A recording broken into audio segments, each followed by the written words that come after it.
your presence, oh God, I will not be afraid. Whatever may come my way, I will sleep in the storm. No worry for tomorrow. In your presence, God. Oh God, I will not fear. If your eyes on the sparrow, I know you watch over me. You watch over me. You watch over me. I will sleep in the storm. I will sleep in the storm. No worry for tomorrow. I will sleep like a child. I will sleep in the storm. No worry for tomorrow.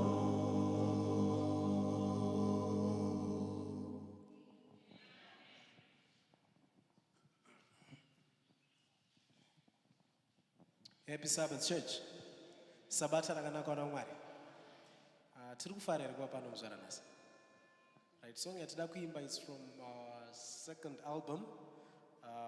Is the album title from our second album. Panano is well. It's a Shona song. It's a Shona song. It's actually one of our most popular songs. Nonziji? Saka tichaimbe. Takuimba imwe. Tikuimba ipi director. Abasqueeze. Saka ameno. Takuimba imwe.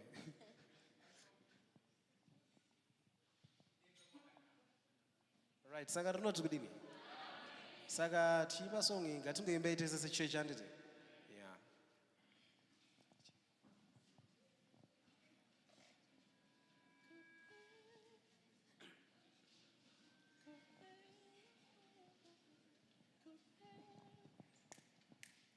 Kutenga kwakanaka, hakuna matambuzo.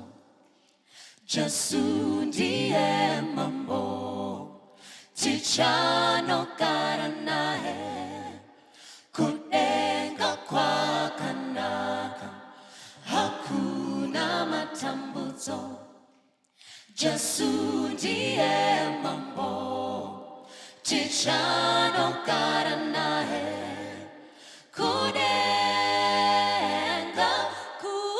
kumusha wa baba, mufaro chete chete, never ziso harisatira ona, nzere harisatira nzwa, ijo Krista gaziri vanotenda vake, ziso harisatira ona, nzeve harisatira nzwa, ijo Krista gaziri vanotenda vake. Kudenga kumusha wa baba, mufaro chete chete, never ke, hamatende ukanasi. Jesu achiri kudana, mukana uchiri konasi. Wekunogara naye, hamatende ukanasi. Jesu achiri kudana, mukana uchiri konasi. Wekunogara naye, kudenga kumusha wa baba, mufaro chete chete, never ke. Kudenga kumusha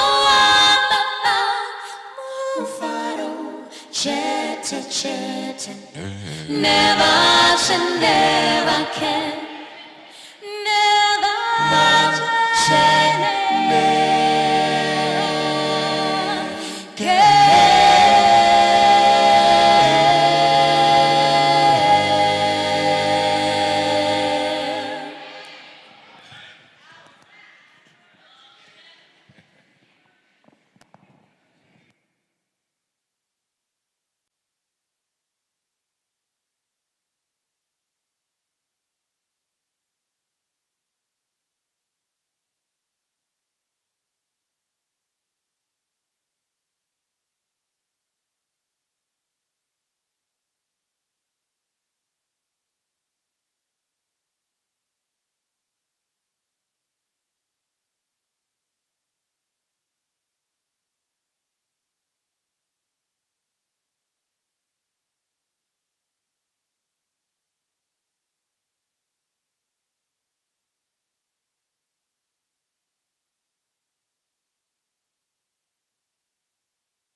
tichafanoimbira varidzi veprogramu vachigadzirira. Pana nefavorite hymn here yangada kuti timbe?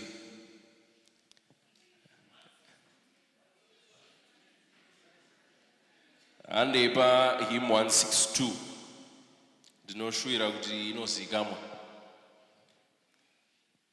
Okay, 162. Jesu anotungamira, chinyi chandingatsvaka, ndingashora mbutsa wake achinditungamira, ndinorunyararo rwake nokugara kwari, ndinoziva kuti iye Jesu anobatsira, ndinoziva kuti iye Jesu anobatsira. Tone vakavhura 162 hande ipapo vanga vasati vasvika hande stanza 2. Jesu anotungamira munzira dzangu dzose, achindipa tsitsi dzake, achindipa upenyu, kana nzira ichirema, kana ndava nenyota, kune tsime rine mvura iri padombo iri, kune tsime rine mvura riri padombo iri. Jesu anotungamira, orudo rwake rwese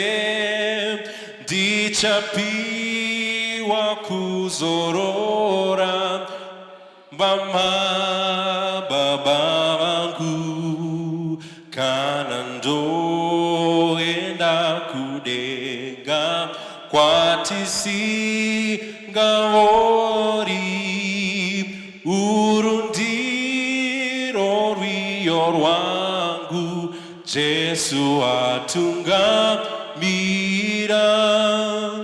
uru ndiro rwiyo rwangu Jesu atungamira. Sangano zviitire, amen. Favorite chorus munongoziva mahymnal chete? Yes. Parwizi rwendingiriro tichandoimba mbiri kuna Baba, ipo parwizi rwendingiriro tichandoimba mbiri kuna Baba, mbiri here, mbiri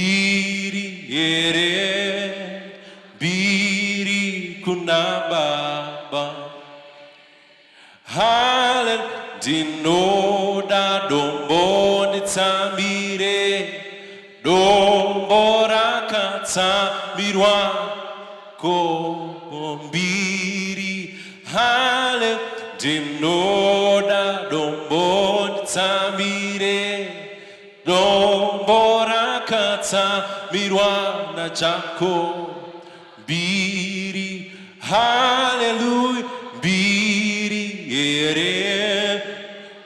ere tinoimba biri kunamba biri. Hallelujah. Biri ere biri kunababa. Hallelujah. Biri. Another one. Atiripa makoras. Garume no makoras. Yes. Sorry. Manje muimbisa anyatsoro gone rwimbo iroro. Pana norugone. Uyai muimbise.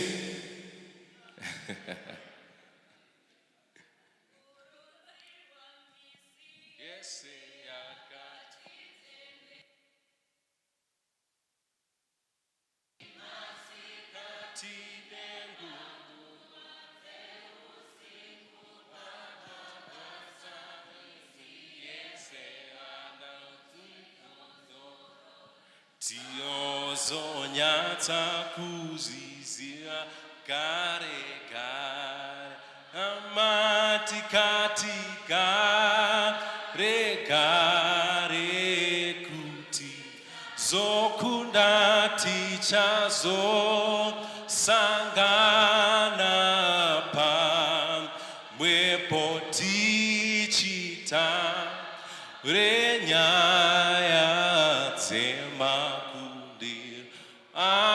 arotaka danao ziruziro no taya pekujaze kufeka negu timwengua taiwa dududu.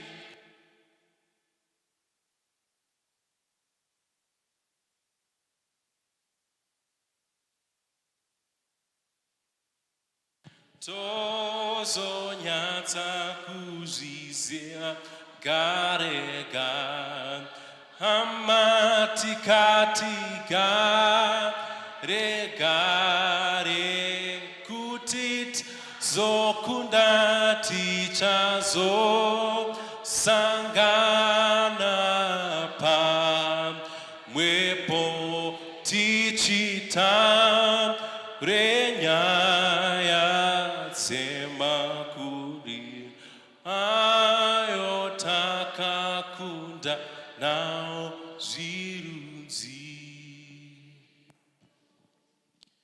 hiro kwenzi rinofuta pa sina moto hindi dinoshka kuona kwenzi zirinofuta pa sina moto hindi ndochka iye ano daidzazi tarangu ini ndochka iye ano daidzazi tarangu ini ndochka dinochka kuona gwenzi rinofuta pa sina moto ini ndochka.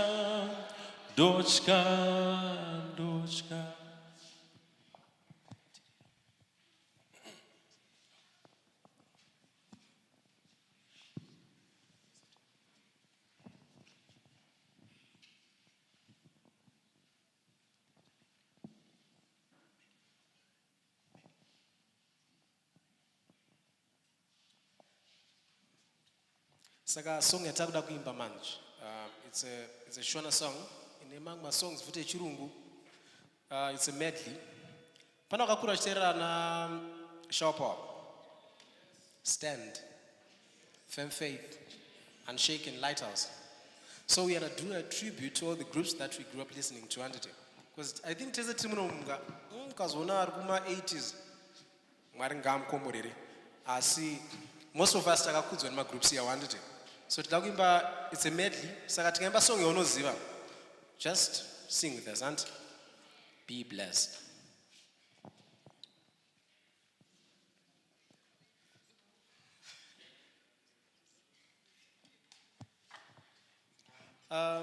Maybe we can do some introductions. Muzotika zosangana tisango mweresana kana ngopfurana kana kuti ndara chibaba sisi muri sei handiti azviita handiti. So I'm going to introduce the guys varipo nas present. I think we are blessed to be a member of the association yepa UZ. Munomziyaga? Yes, sangarona tukudini.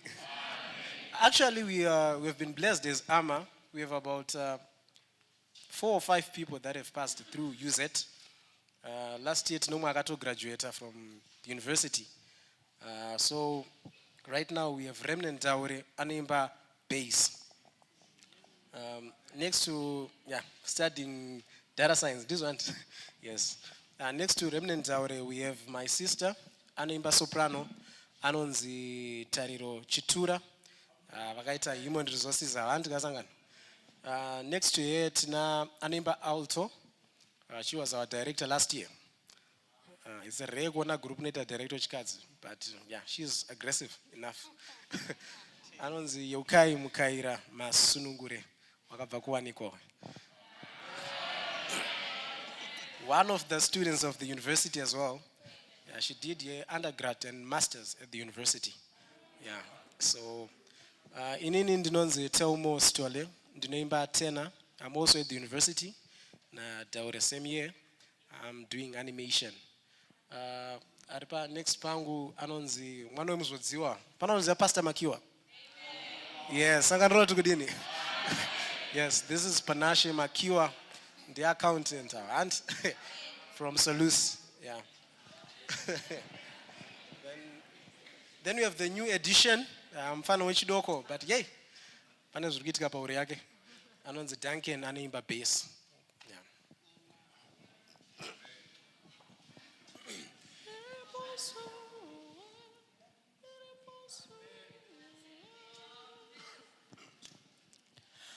Riposu arandichasi onyika ino wabani amuseirisi ururisi joda wabani amuseirisi amusei baba wabani amuseirisi ururisi joda Jehova mufudzi wangu Apana shadika shaiwa Anondivatisa pasi Pamafuro manyoro Dijagara Dijagara Jehova Wamazuva Namazuva ini Dijagara Dijagara Jehova Wamazuva Namazuva Jesu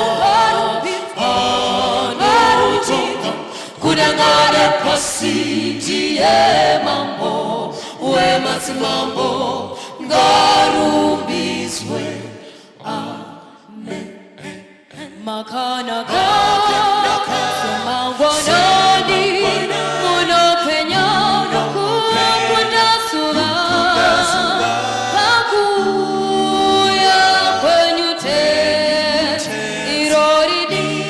Irori Chaparazwa Usanonoka kupindura Jesu anodana nemusa wake usanonoka kumupindura anodana nemusa wake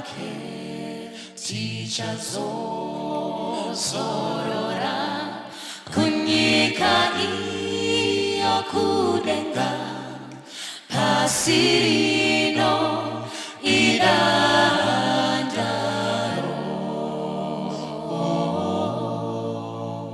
Oh, Diva. Sukangu muroba egwayana divoba no miramu divoba kakamuchira kuti akavafira divoba no miramu rutongo okupenya kwakanaka kupenyera mumoyo Jesu anopisa nawo anopenya mumoyo anopenya mumoyo. It gives me joy to know from then till now what I must do is believe soul in my heart. Victory is mine upon the cross. Love is the breath of God. Yera, yera, yera, no yera, yera, yera,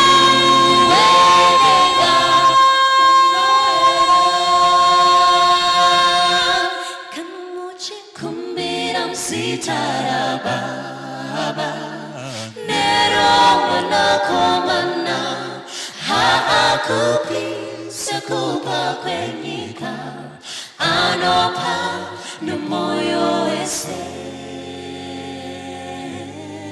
Soon all troubles will be done And all burdens will be lifted When the Son of Man will appear I will shout, oh sweet home I'm going home to meet my Father In the sweet Beulah land Oh how I long to be with my Father In the sweet Beulah land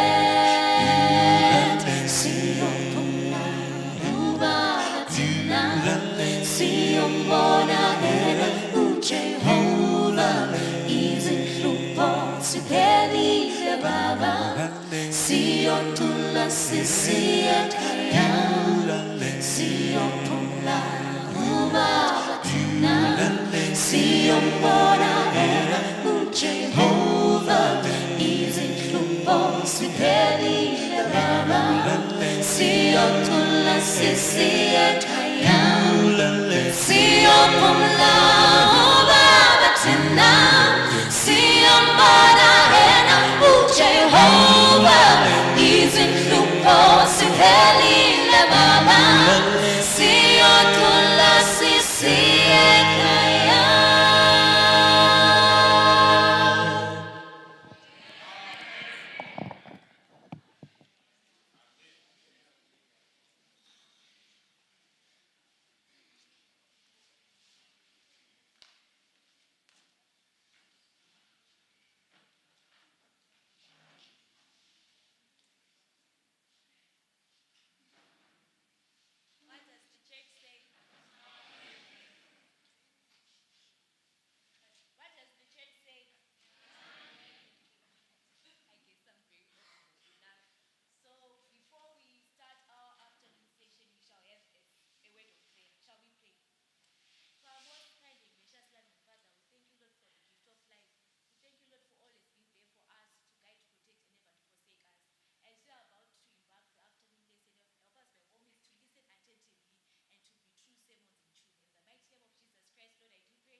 musical interludes from Use It Choir and Ama Ministry.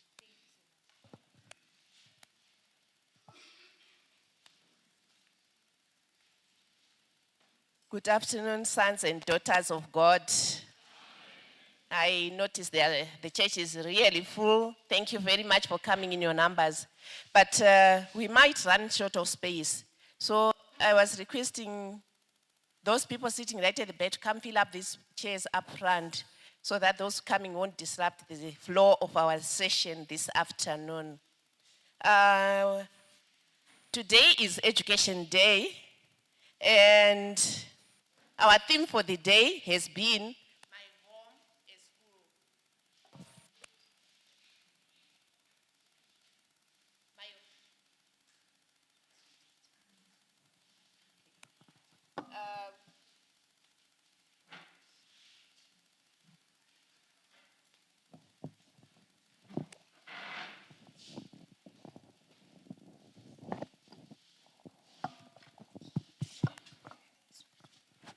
Okay, the theme of for our day today is My Home is School.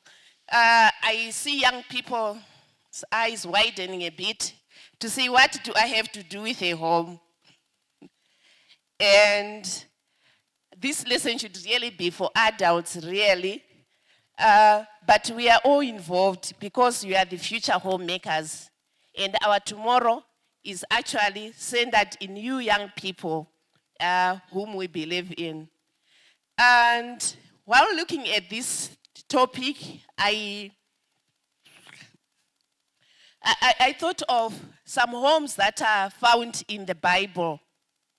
There are several samples of homes that are in the Bible that we encounter as we read our Bible.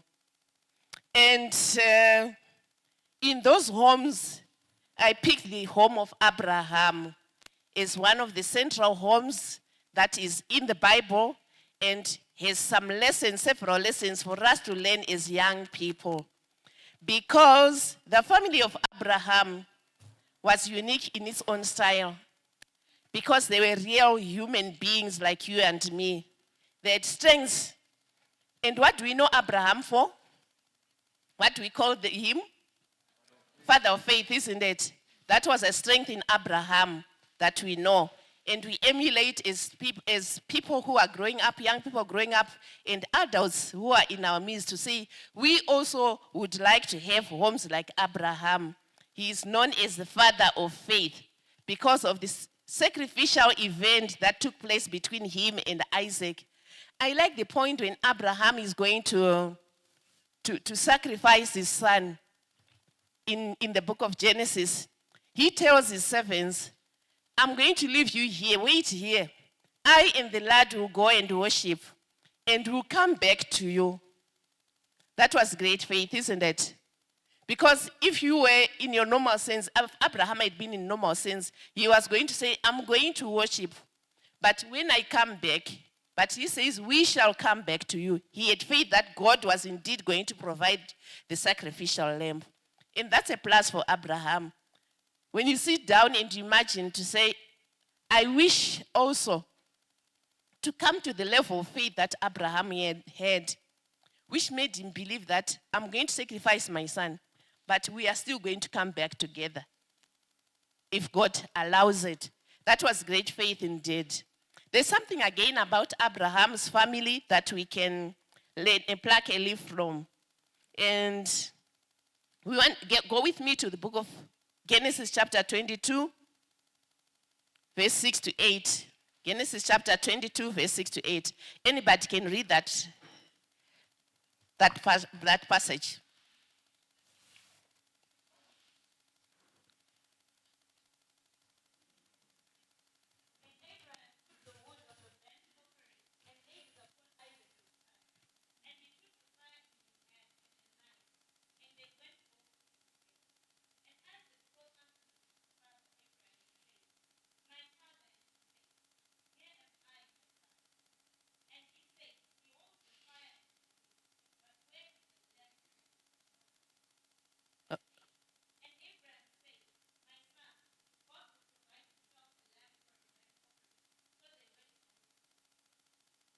All right, you hear that powerful statement of faith. He says, God will provide.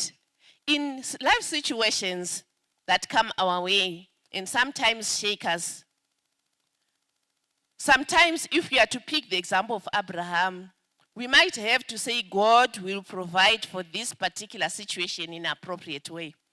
I want to think of Isaac.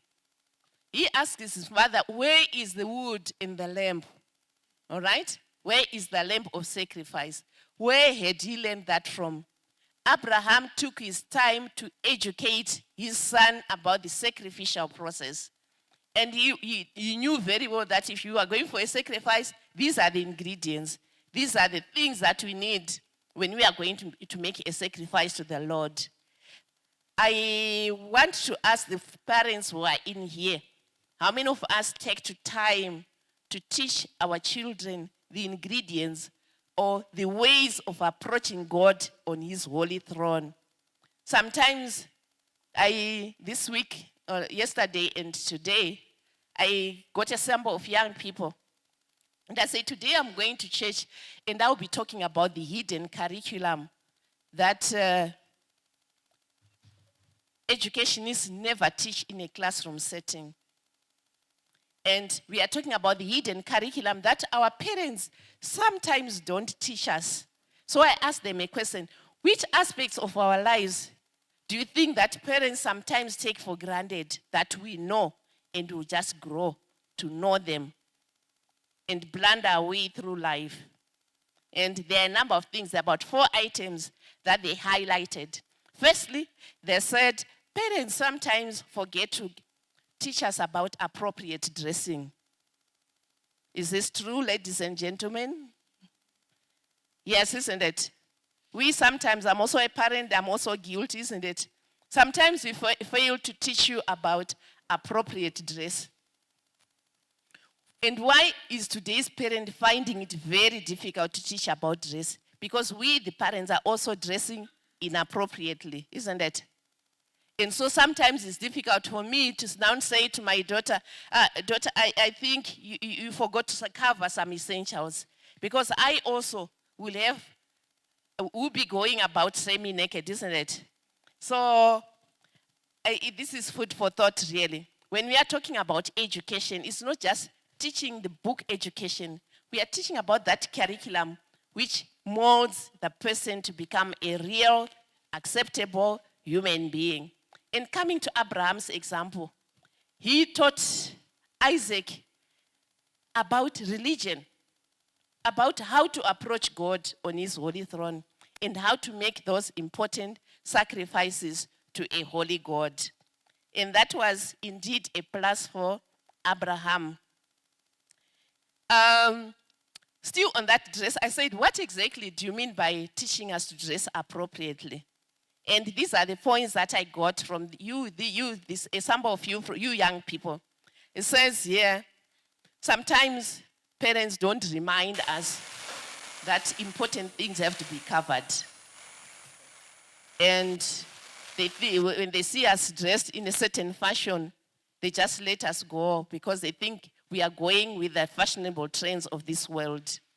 But remember, there must be a difference, young people. A Christian girl dresses differently from a worldly girl, isn't it? A Christian young man dresses differently from a worldly young man.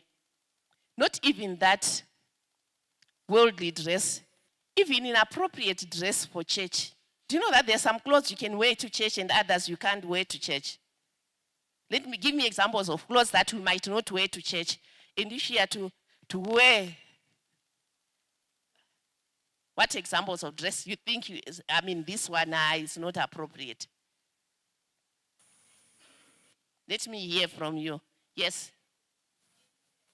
A jean skirt. All right. Why would you think that a jean skirt is inappropriate for church?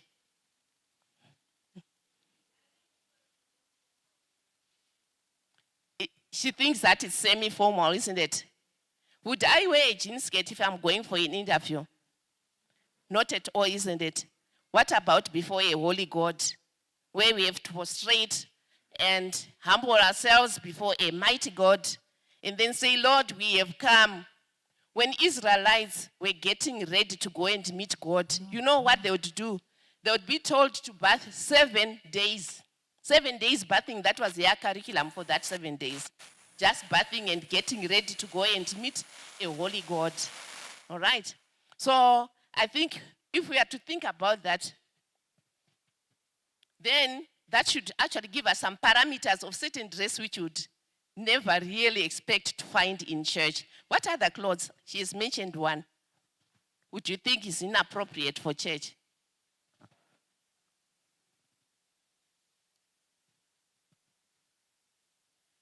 Yes.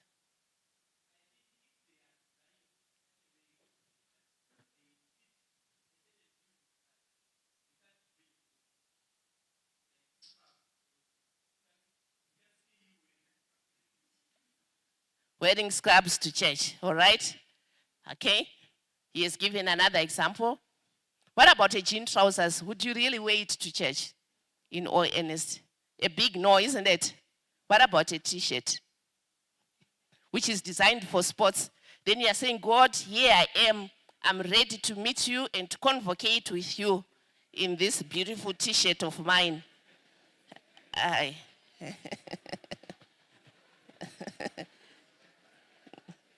Okay.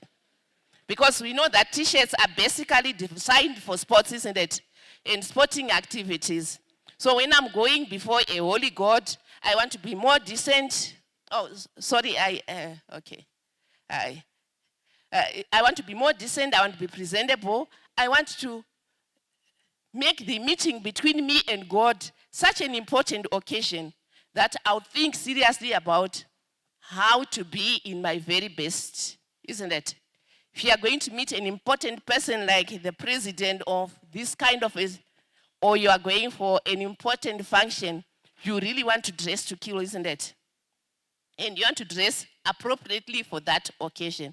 But sometimes growing up, our parents, these people that I interviewed said, our parents sometimes forget to teach us about what is really appropriate for God. What would pass for something decent at a particular occasion when I'm going before a holy God. All right? Would you wear your cap to church? Definitely no, isn't it? Why? For the same reasons, isn't it? You are going before an important God and you want to reverence the moment and make it really so in all its entirety.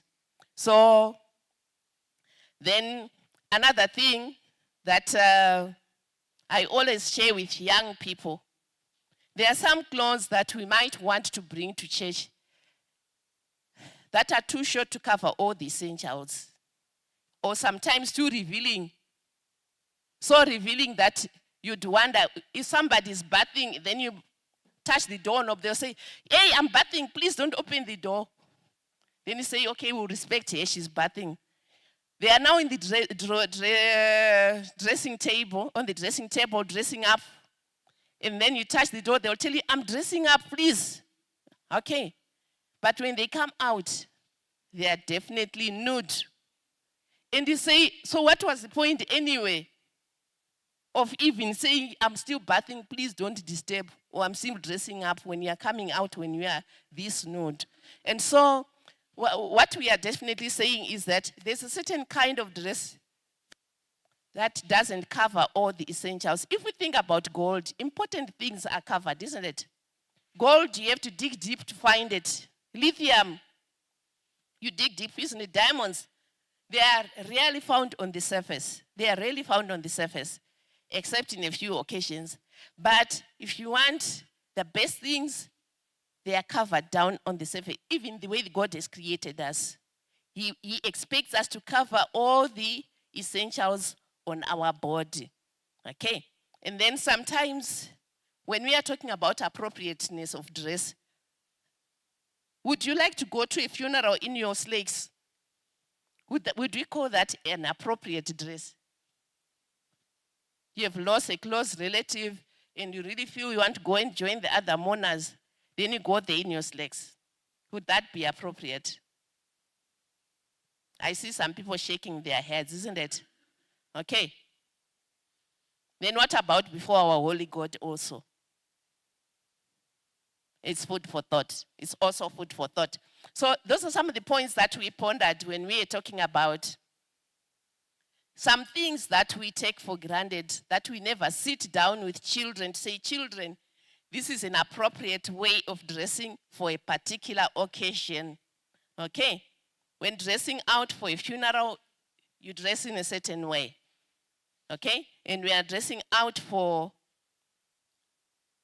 church, you know that I have to dress in a certain way. But why is it that young people find it very difficult to adjust to a certain kind of dress for a particular occasion? Many times it's because we are trying to copy out the styles that are out there in the world and bring them to the church. But on this day for education, we are saying we need to educate each other, even as friends. You can actually find that one friend is fully covered, very well covered, but the person they are walking next to is half naked, but they don't take time to say, my sister, I think this is too much. This is too much. All right? So we need to help each other to develop even in those things that may seemingly be unimportant, but that God, cares about. Okay.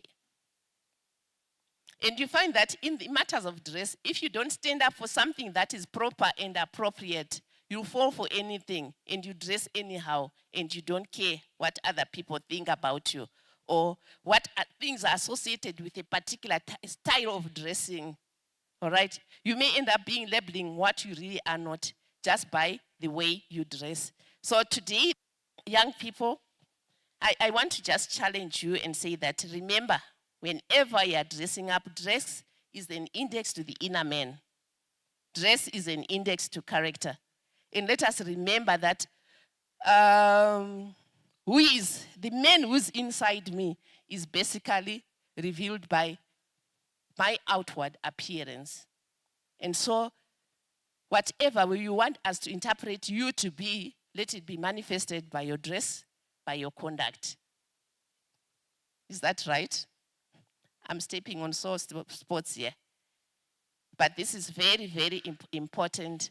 I remember, let me just give this funny example. Just recently, I had a relative who has been looking for a job. He's been job hunting for quite some time. And they had this funny hairstyle. And there's only very little hair on top here. Looking for a job. He's called for an interview. No one, the next thing, people just go quiet. And then they didn't just offer the job. So one day I had to sit the young relative down and say, look here, I know you are job hunting. But if you are going to be looking for a job in this hairstyle, you definitely won't find anything. You won't find anything. And as if that was not enough, just a few days down the line, another phone call, come for an interview. Sure enough, he got the job because he had, people get the first impression of who you are inside by how you present yourself. Even your haircut speaks volumes of the kind of material you are putting into yourself. Who are you imitating? And when you are dressing up, ask yourself, is Jesus way in this position? Would he cut his hair this way? Would you dress in this way, in this fashion that is there? Not all fashion has to be followed by young people. And not all fashion is acceptable. So let's think about our dress as we listen to our group. Thank you very much.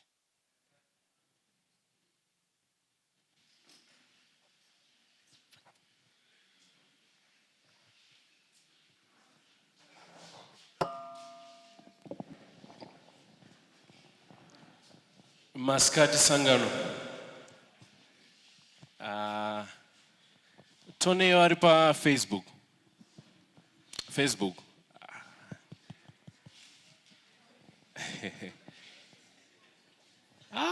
Issue eri uji murwasho maudai. Okay, so we also have our Facebook platform as Ama Music Ministry.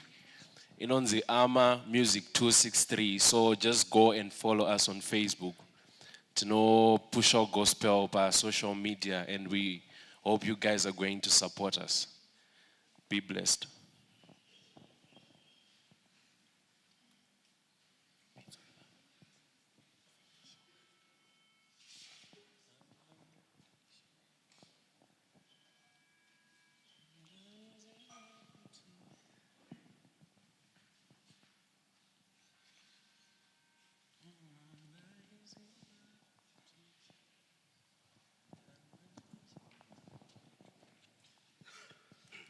Andaiziva kuti muponesi anondida anetsitsi nengoni rudo rwakadzama ndiye wakandifira pamuti pamuchinjiko ndofara naye nekusinga peri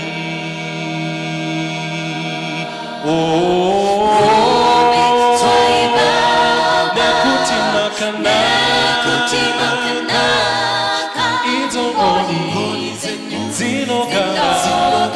dzinogara nekusinga peri nekuti makanaka tinoramba tichikurumbidzai andaiziva kuti ishe munotondida makasi arodenga kufira mutadzi nasi ndinofara ishe makanaka ishe munetsitsi ndimi mune ngoni dzisingaperi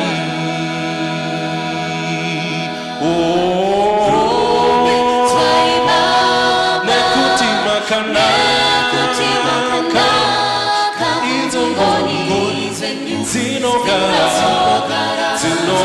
nekusingaperi rumbidzwai nekuti makanaka tinoramba tichikurumbidzai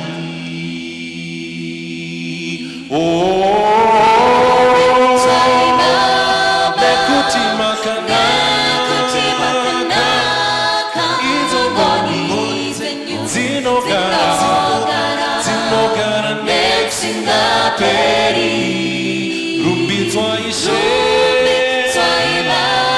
nekuti makanaka tinoramba tichikurumbidzai tinoramba tichikurumbidzai ishe makanaka ishe munengoni tinoramba tichikurumbidzai.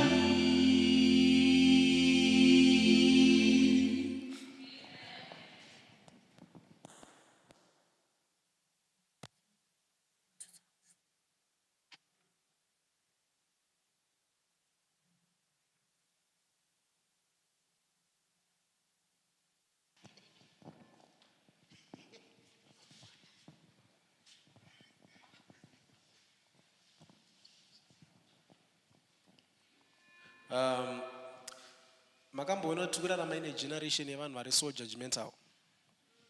Vanhu vekuti vanofara kana vachidzinga vamwe vanhu pane zvinhu zo. Mambozona kuti totodzingana even muchechi tinonyeyana toita makuwa totaura zvinhu zvakaipa pamusoro pevamwe. Ukauya nebhutsi yako yekuti unonga wakamira ne one side unokuwara nyebere. Tozviziva zvinhu zviri kuitika izvo. Kana une hairstyle yako vhudzi rako rawakatanga naro semester parinenge rakunopera kudai ungori nayo vanhu vanonga havatauri zvavo makristu but vanenge vachikutarisa vachikuratidza kuti tiri kuita sei tiri kuiona hairstyle iyi tiri kuiziva first block yanga iripo. So song yatida kuimba is a Shona song. It's actually a new song.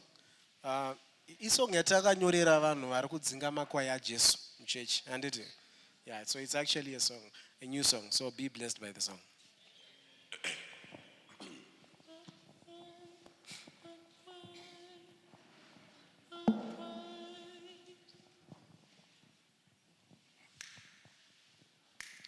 Makwai arikuze musama varireko iwo makwai arikuze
muri makwai mufudzi mumwe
Okay. Maybe let's turn to Matthew chapter 6, verse 33. This is a very common text. The first person to get there may just read it aloud.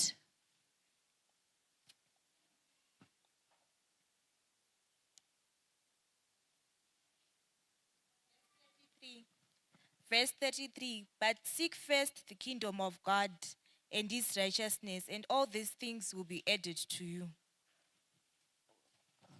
Sorry, I think I missed the verse. I wanted the one which says, let your light so shine before men. It's Matthew what? 5:33. 5:16. All right. May you just read it, my dear. Yeah, but Matthew 5. But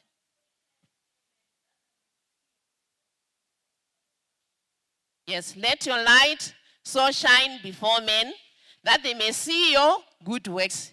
Are these works being explained by anyone? They'll just see, isn't it? And what are the good works? The works that you really do, as well as your good dress. Your way of dressing will actually also shine to the world so others may emulate and say, I wish I could dress like this. I want to share this experience again at City Center Church. I know some of you know City Center Church is right in the middle of town, isn't it? So there was a man who would pass there every Sabbath, going wherever we don't know where he was going. So one day he stopped by. So he says, what is it you are doing here every Saturday? I've passed through several times and I find you are here. And they say, it's church. So he says, which church is this one? I want my child to join this church. Because I've seen that the girls in this church dress decently. I pass here some days when there are other churches and when there are films and everything, the people will be dressed differently. So when the Bible says, let your light so shine before men, it's also saying, let your dress so shine before men, that they may see your good works and glorify who? Your Father in heaven.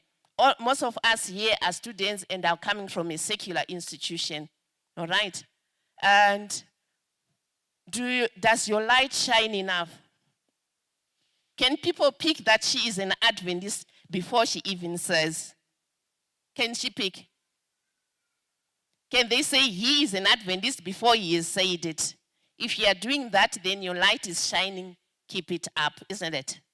All right, let me take some 2 comments about one of the things that young people said, we wish our parents would teach us about how to dress appropriately.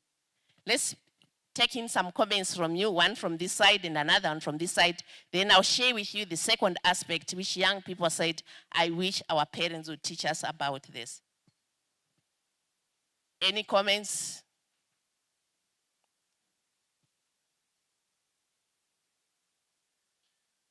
Yes.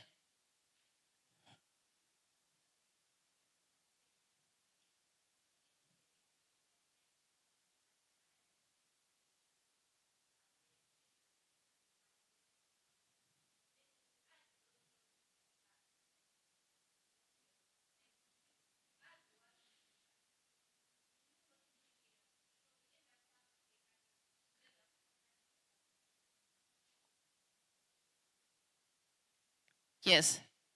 Thank you very much. Here's a point this young lady is saying is, as parents who are buying that inappropriate dress, parents, what do we have to say to this? Yes.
Thank you, Mrs. Mtana. She's saying, that's very clear, isn't it?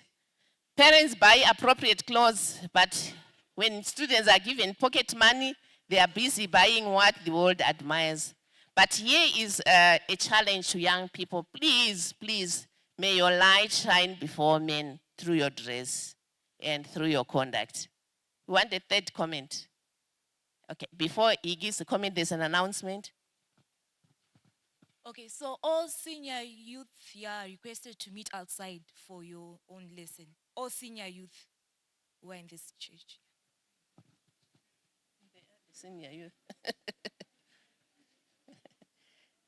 Okay, we'll take one more comment.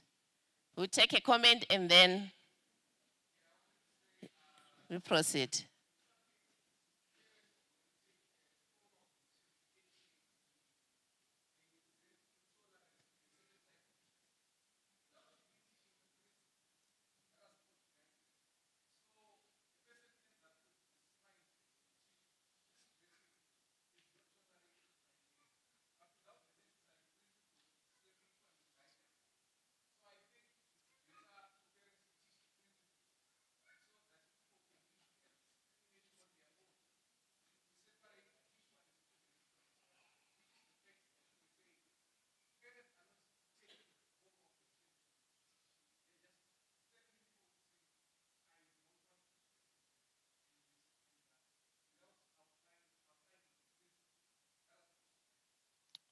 So there's a challenge, parents. We, as parents, take up the challenge. We are going to give you guidelines to appropriate dress. But you, as the internet people, you may also help us with information in those discussions so that they become wholesome. Right, the next thing that the people who are interviewed said they are worried about is lack of firmness in discipline. They say that sometimes parents just let us to do as we please. They just make us behave anyhow, spoil us in any way we can. They won't even ask us to do domestic chores because we have some housemaids and gardeners out at home. And even if I'm 21 years old, my father has to look for someone to come and do the lawn while I am busy tweeting on WhatsApp and all the other things. Is this true, young people? No. Okay. They're saying a big no to that. Well done to those parents who are not spoiling their children in those respects. But there are also some parents who are withholding the hand of discipline on children also. What does Proverbs 18 verse 19 say?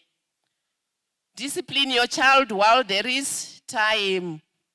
All right. Discipline your child while they are young.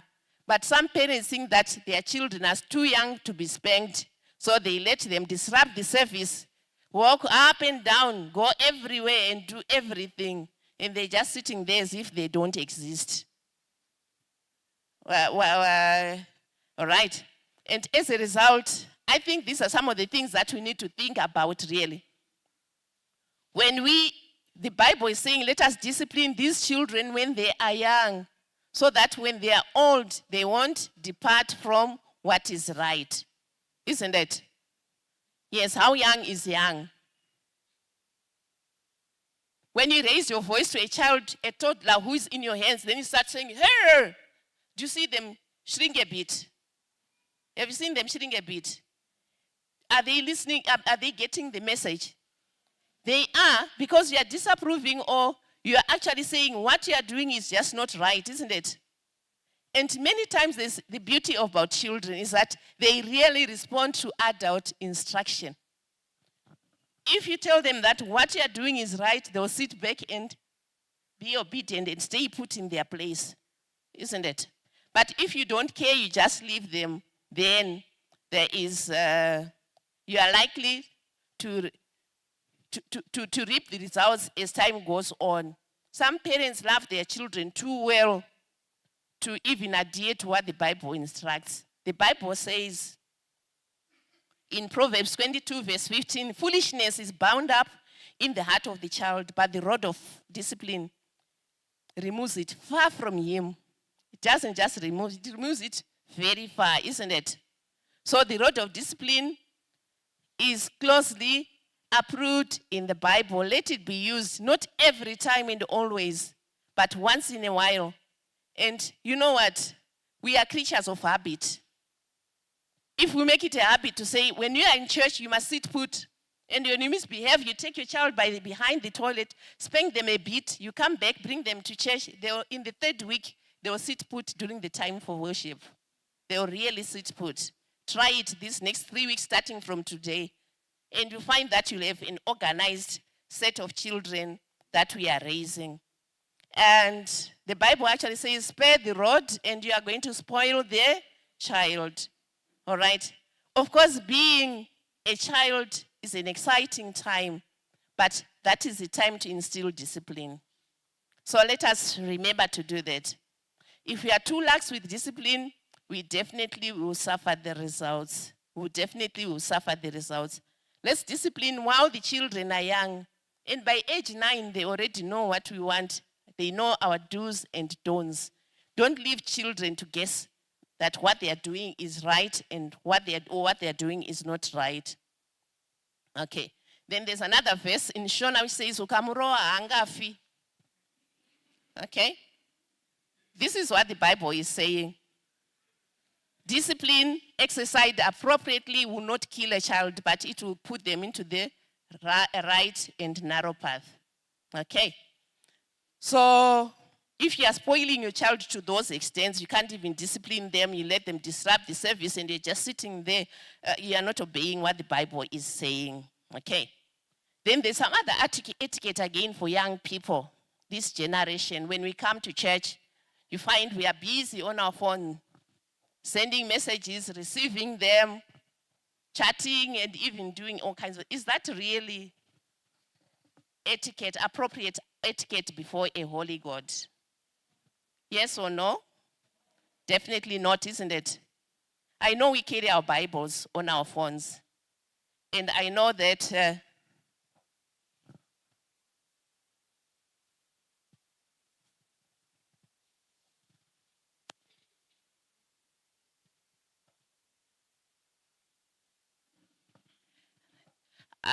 I know that we are a modern generation, isn't it? Okay. But what are we saying about use of phones? Let's just take 2 comments on the use of phones in church. What is your take? Should we really ever even bring these phones to church? What is our take? Then we have different participants. Yes. Yeah.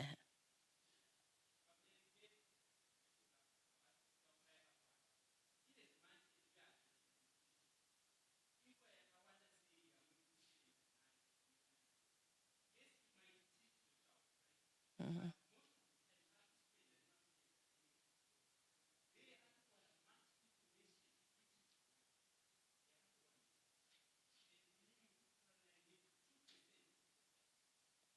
Okay, we are too busy. In a difficult economy, we are busy running after money. Here is an important point from a young person. Please spend time with us. This is what the young people are saying. We need more time with you. We need to be involved. All right. Okay. Let's take the comment about taking phones to church. Yes. Yes.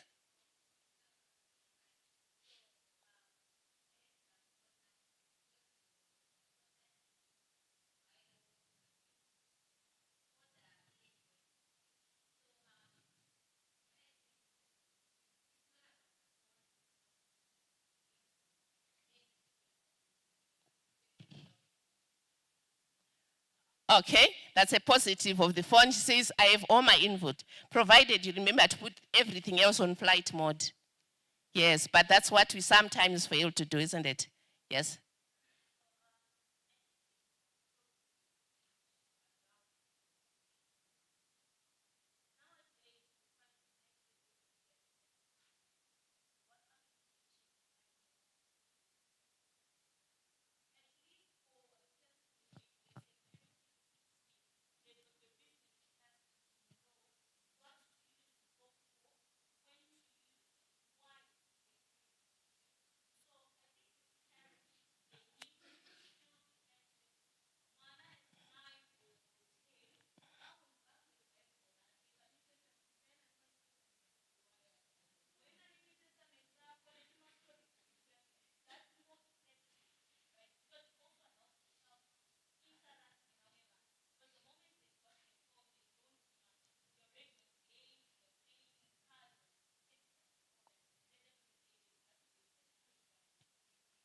Amen.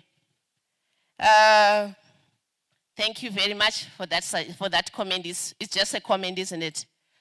Okay. I think we are learning, as parents, we are learning, me included. Okay? Let me ask a question. Does God still have godly parents like Abraham, who taught their servants, even Eliezer, to say, if you are going to look for a wife, you must first of all pray. And you pray for a sign, you don't just pray, you pray for a sign. Do we still have such godly parents? Yes? Okay. We still have. May glory and honor be given to God for such parents. So that is a gap that we parents ought to fill in. Teach children to connect with God. Because they won't always stay with us every time. Let them know that when they are in trouble, they have a God to call on. And when they are in good times, they also have a God to call on. All right, I'll just give a random example of what happened to me one time. I do HR business, and one time the business really went low because there was a technical fault and we didn't notice it, and like a whole incubator of eggs got rotten. And for a period, we lost our customers, all the customers whose eggs had been affected. So I'm talking to this, he's not even Adventist, he's just a random man, the one who sells me equipment. He says, ma'am, these days you're not buying anything from me, you're just quiet. And I said, hey, I lost most of my customers. I had this kind of problem. So he looks at me and says, namata kampupu, nogunu namata ere. You see? And I was getting this from somebody who I least expected. And it reminded me that I have to pray about all situations. And guess what?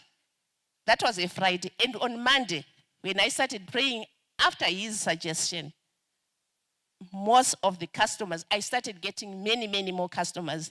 So I met him some time later and I said, you know what? Your advice worked.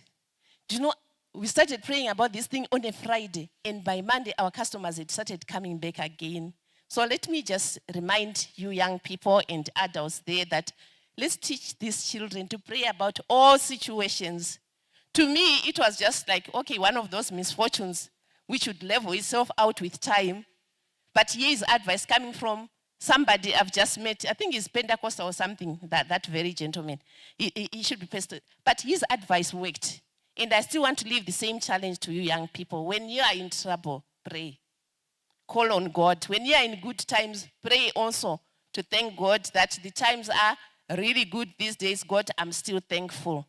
So parents, let us remember always to encourage children to connect with God in good times and bad times, because that is their staying power.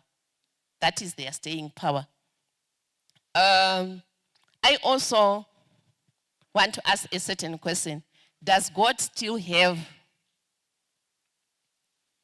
a generation of young people who are true to him among the AMA 2000? Does he? Yes, he does, isn't it? Yes, we may want to generalize and say, this young generation is impossible, is difficult, but we still have young people, and let that young person be you, let that young older person be me, isn't it? While the world is labeling a certain generation, let us remember that you and I can still stand up for a God who is up there in heaven and who's also looking up to us to represent him in this sin-sick world. Okay.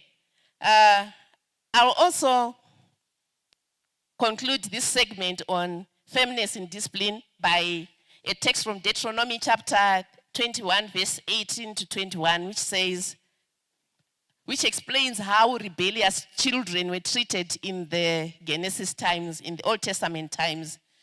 It says they were brought before the elders to be stoned. Just imagine. That was how serious it was to rebel against a parent. In fact, it says the parent was given an opportunity to discipline the child.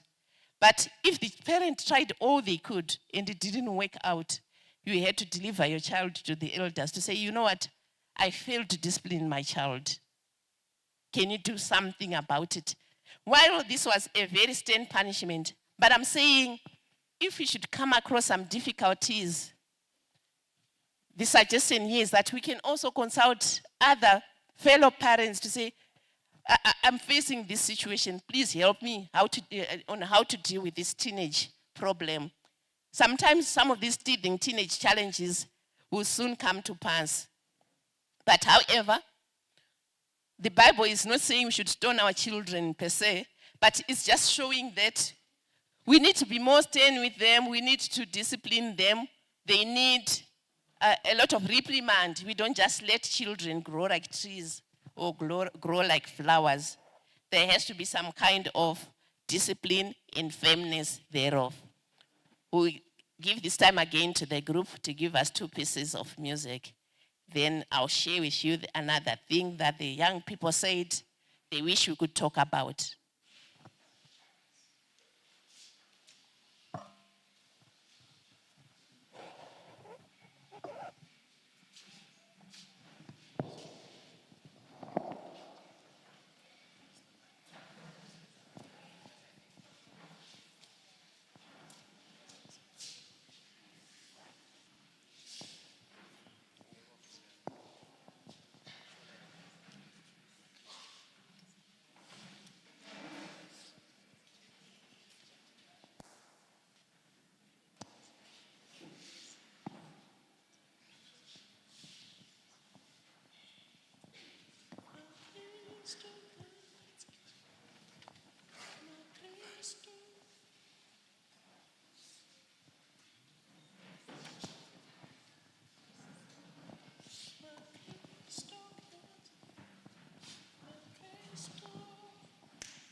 Makristo gazirira Jesu alikuya Shiratizo zekuguma Shasa shatoitika Makristo gazirira Kupinda mneionika Shiratizo zekuguma Shasa shatoitika Yeah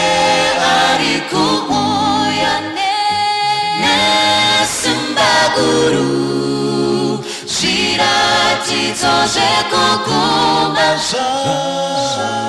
zvatoitika iye ari kuuya nesimba guru zviratidzo zvekuguma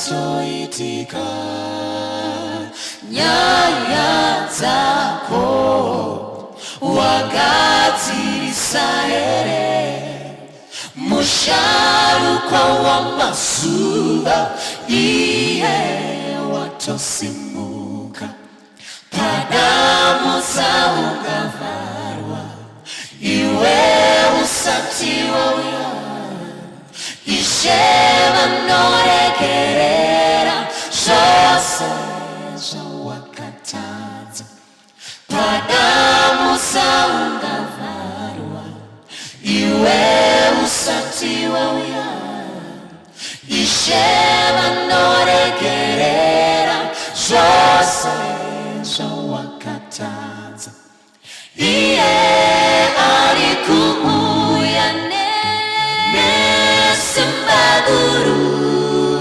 zviratidzo zvekuguma zvatoitika iye ari kuuya nesimba guru zviratidzo zvekuguma zvatoitika zvose zvatoitika oh iye ari kuuya zvose zvatoitika oh iye ari kuuya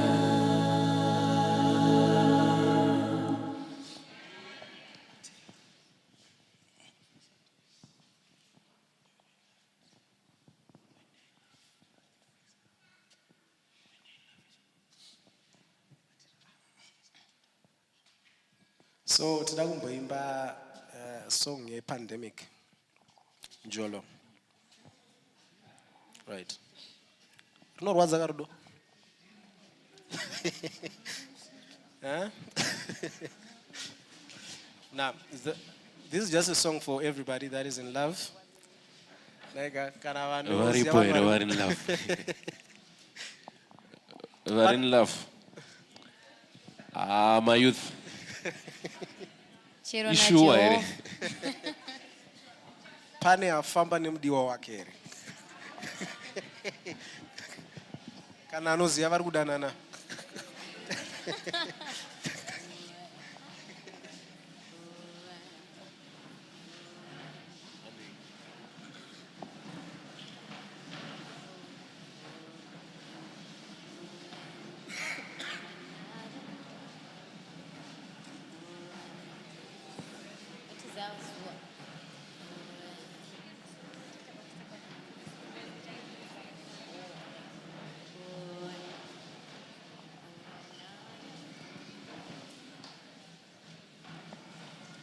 When Adam saw Eve, it was love at first sight. Then Abraham and Sarah must have done something right, 'cause their love stood the test of time beyond the shadow of a doubt. And then there was Boaz walking in his land. When he saw Ruth, he wanted her hand, and he paid the price just to make her his own. And that's what love is about. When you're in love, everybody knows. you don't have to say a word. Somehow it just shows. See everything you do and everywhere you go. When you're in love, everybody knows.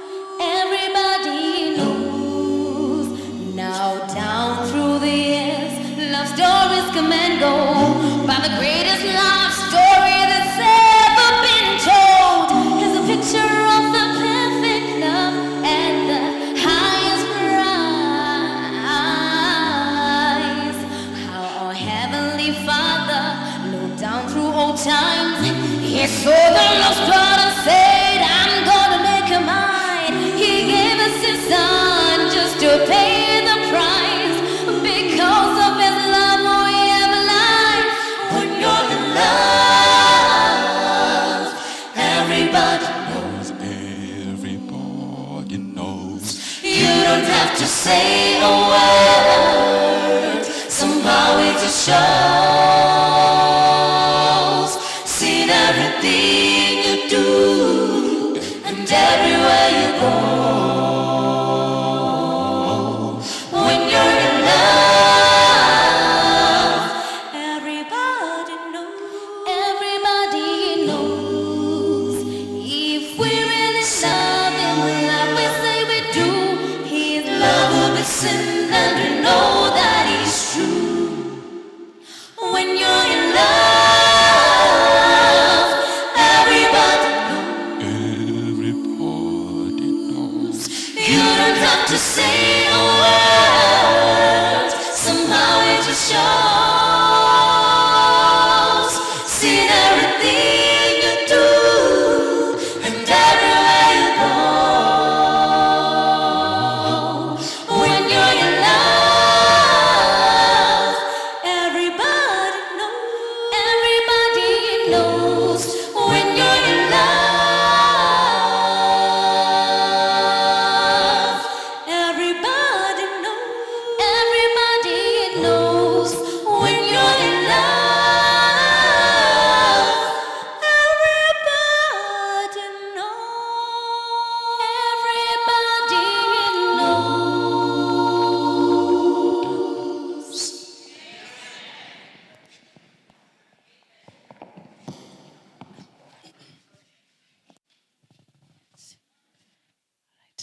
In addition to the two items we've talked about, the young people I interviewed also said that adults hardly ever talk to us about relationships.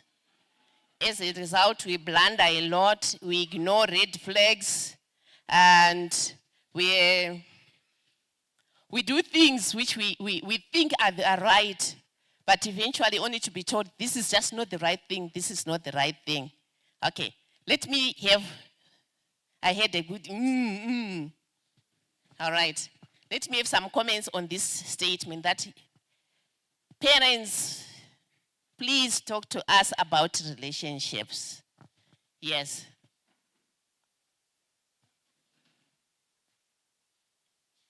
If you can stand, that would be better.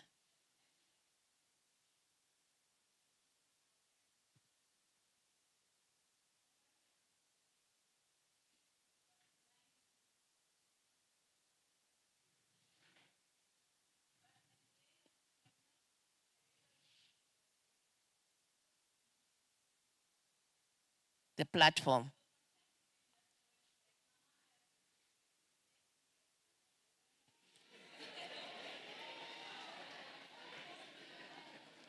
All right. Okay. That's very important. She's saying that don't suffer a heartbreak alone, right? Sometimes what you think is a heartbreak could be something so common and normal, isn't it? So give parents room to discuss about your relationships. One of my interviewees says, ukangovhunza sekuru wangu nezvevasikana anobva ati iwewe imbodzidza siyana nezvevasikana. And I'm at university. And I'm at university, really. At what point in my life should I start engaging in relationships? And at what point are you free now to talk to us about relationships? Let me have some points. Maybe have a speaker, that side. Yes, just behind you. Okay, mine is more of a question. What she's for some of us, but for some of my mom in particular said she doesn't want to meet the 12 disciples to see Jesus. So, because of that, how do you tackle such a situation? Like who do you talk to? Because my mom is not open for this kind of conversations. She just wants to see Jesus. No Peter, no James, no Andrew. She says the only person she wants to see is Jesus. Okay. Yes, someone else? Next.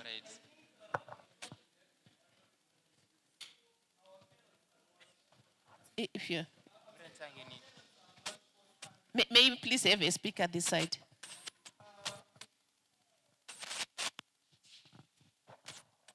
I'm saying the problem at the moment is our parents are not forthcoming and they are not so open to us having such conversations with them.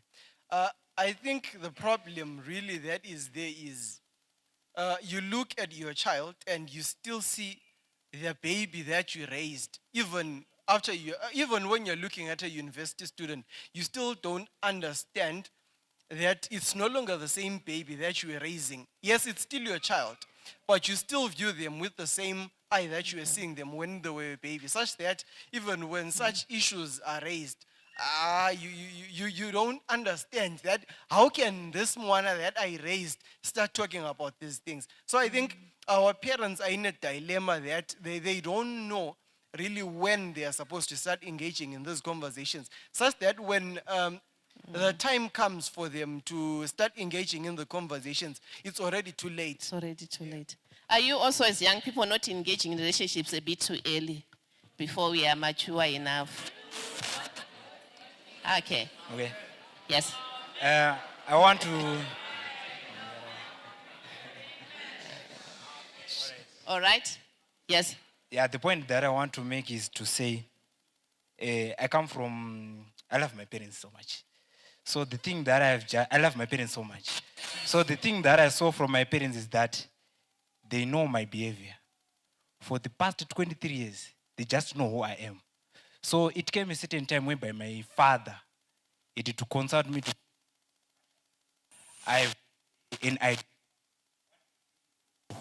for that time. So I think my parents, they have got an opportunity to tell me what to do based on my behavior and my reactions. So parents, they don't just come to you and say, my child, you are a university student, then we think you are not eligible for a boyfriend. They understand you. They say, I think from what we have seen, so I think if you can propose this idea to you, I think it will be something which is acceptable. So from the point of the parents that have best behavior, I think it's good for my parents to not to speak and when to speak for such certain subjects. Because when they propose to me about something, it might not be good for me because my mind is not matured to accept such a certain subject. So I think when it comes to religion, Ellen wanted to write this to say that, last point. Let's give him a chance to finish. Ellen wanted to say that when parents are talking about the subject of love, especially to their children, they must treat it with caution. So it's not a subject that a parent can just wake up and say, my child, yeah, I think you can have a boyfriend. It's something that a parent can just see your behavior and see who you are. And then they are now open to say, I think you can now discuss these issues. Because it's a sensitive matter of all the things that we as youth face in our daily lives. All right. Thank you very much. I wanted to respond to the young lady who says that her parent only wants to see Jesus. I think the next thing that she needs to do is to just find a role model parent, another parent, isn't it? And confide in their... And also at the same time, if a parent has siblings or something, you may actually approach the parent through the siblings so that they can get to see things eye to eye with you as well. But make sure that you just confide in people who are of sober habits, or else if you confide in the wrong person, you might have real challenges. All right? He hasn't said anything.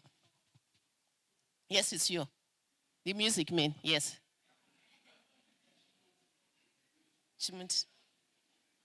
Maybe have the speaker? This side? Okay. Then while we is coming up, another thing is parents sometimes forget to talk to us about red flags in relationships. Okay, they've allowed me to cross the bridge, but they also need to educate me on if you see this in a relationship, it means it's a danger warning sign, isn't it? If someone slaps you for whatever reason, that's a danger warning sign and it's a red flag. Can you stop there? Rethink the relationship before you proceed. All right. And then another thing that they said yes. Right. Ini ndofunga kuti chimwe chinhu chiri kuita kuti zvive zvakaoma stereka kuti vabereki vedu vauye kwatiri. Nyaya yekuti inini baba vangu pavakazorora vanga vaita vasikana 2. Ndiri college ndofunga ndinda2 kana ne24 vasikana. Pandaita sofa. So havana panoita kunge pasina kana any form of advice anokwanisa kundipa. Because mugame racho vafana vanonga vaita kunge vane experience. Saka mudhara achiuya kumufana anenge asingatozive kuti otangira papi. So I think kuti ndo pamwe pane challenge ipapo. Thank you very much for that one. And then it's time up, huh? Time. Okay. Oh, thank you. All right. Okay. There's a suggestion that those who have contributions, we shall ask you to come up front and then you make contributions so that we save on time. So the young man who has the mic will speak. I'm not going to say much pertaining to love. Inyari sensitive isingaite. But I'm trying further. But anyways, I think our parents are about it and it. Yeah, in sometime in December, ndakamboona mukana kuita conversation now. Avasiro vakatanga, ndinakatotanga kuabvunza. The reason why I asked him is because vaisataura iwo. So, and the reason why they are not tapping in our relationships or they are not coming to us is because vanotona seti siri ready and it. So avadi kuva involved in my relationships akawanda. Because inini vanogona kuita tap in relationship yangu yanasa and it. Then next week, partnering my relationship and it. Next week, part 1, partnering my relationship. So I think they are willing to talk to us, but I think as of now, that's serious. That's my thinking. That's very important, isn't it? Thank you very much. So the overall feeling is that sometimes parents yearn to talk to us, but sometimes they are waiting for an opportune time to talk to us about relationship.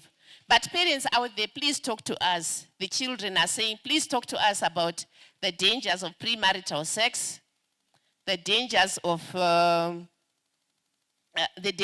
of issues like ignoring red flags in relationships. What are some of the red flags that we can really look out for, apart from physical abuse? What are some of the red flags that we can look out for? Okay, and then they are also saying, they are also saying, help us even to choose ordinary friends. Help us even to choose ordinary friends. Because it is from the influence of the pressure that I get from these peers that will shape who I become ultimately, isn't it? So feel free, young people, to bring friends home. Even if it's girl to girl friends, let them come home. Spend the day with you and your parents. And they will listen intently to the kind of discussion that goes on between you and your friends. And after they've left, they'll say, this kind of a friend, I don't want to see any more setting foot in this home. Okay, don't resist that advice. Sometimes parents don't have the facts to say, but intuition actually helps them to make certain decisions. So, young people, we are saying, please, let us also respect our parents' suggestions and about our normal friendships, about our friends that we move into relationships with. I'll just give this example from one lady who makes some presentations. And she says one time she wanted to go and introduce a boyfriend to her grandmother. Unfortunately, that weekend before the date, a day or so before the date, the grandmother fell sick, so she was in hospital. So when she was in hospital, these girls visit the grandmother and says, Grandma, I wanted to bring my boyfriend. Now we are here, I can't bring him. But however, I have his photo. So she takes out the photo and shows the grandmother. Then the mother's comment was, grandmother's comment, simaziso akhe azere rushusho. So, this, so this lady says, we just laughed casually about it. And then I continued with the relationship. Eventually, my grandmother never left hospital. She passed away. So I continued the relationship, got married. But she says the hell I saw in that marriage, I always remembered my grandmother's word on her deathbed. So what are we saying here? That young people, listen keenly, we are not angels, we are not gods. We are not holier than you. Or we don't quite always read accurately into people's minds. But if parents have reservations to your relationship, can you stop, think, and make the next move after their advice? I think this is a very, very important point. Our situations may not always be like this particular lady, but I'm saying take heed of what the comments they give about the people you are in relationships with. I've heard many parents saying that it's difficult to advise a young woman or a young man in love. Is this true? Very true, isn't it? But today, on Education Day, we are saying love is blind, but marriage will open your eyes, isn't it? Yes, it will open your eyes. So better open them now while you're in love before you get into that marriage prison. It's always good to listen keenly to the ground when adults are commenting on your would-be partner or would-be relationship. This is very, very important. Even if you are far away from your parents, you can find an adult who is close by that you confide in about the relationship, introduce your would-be partner, and be objective to say, can you objectively comment on this person? What do you think? And then they will help you going forward. Sometimes you reap good results, although at times you may be misguided, but above all, ask God to be involved in your relationship. Then another thing that these children say they wish to be told about is that they were saying, parents sometimes don't talk to us about the dangers of drugs and substance abuse. They just see us in church, think that we are holy children, waiting for the second coming like them, but they don't know how much we are missing out in the background. So, parents, let me suggest this. It is important in our family units, in our family circles to talk about drugs. Because one of the family members could be struggling. You can say we are setting aside a week during morning and evening devotion, we'll be talking about relationships. And allow room for discussion on those issues. We'll be talking about drug abuse. And allow room for discussion on the pros and cons. I'll just share an experience. One time I'm a teacher by profession. So at some school I was teaching out there in the sticks. I was supposed to conduct assembly that week, and we used to have it every day.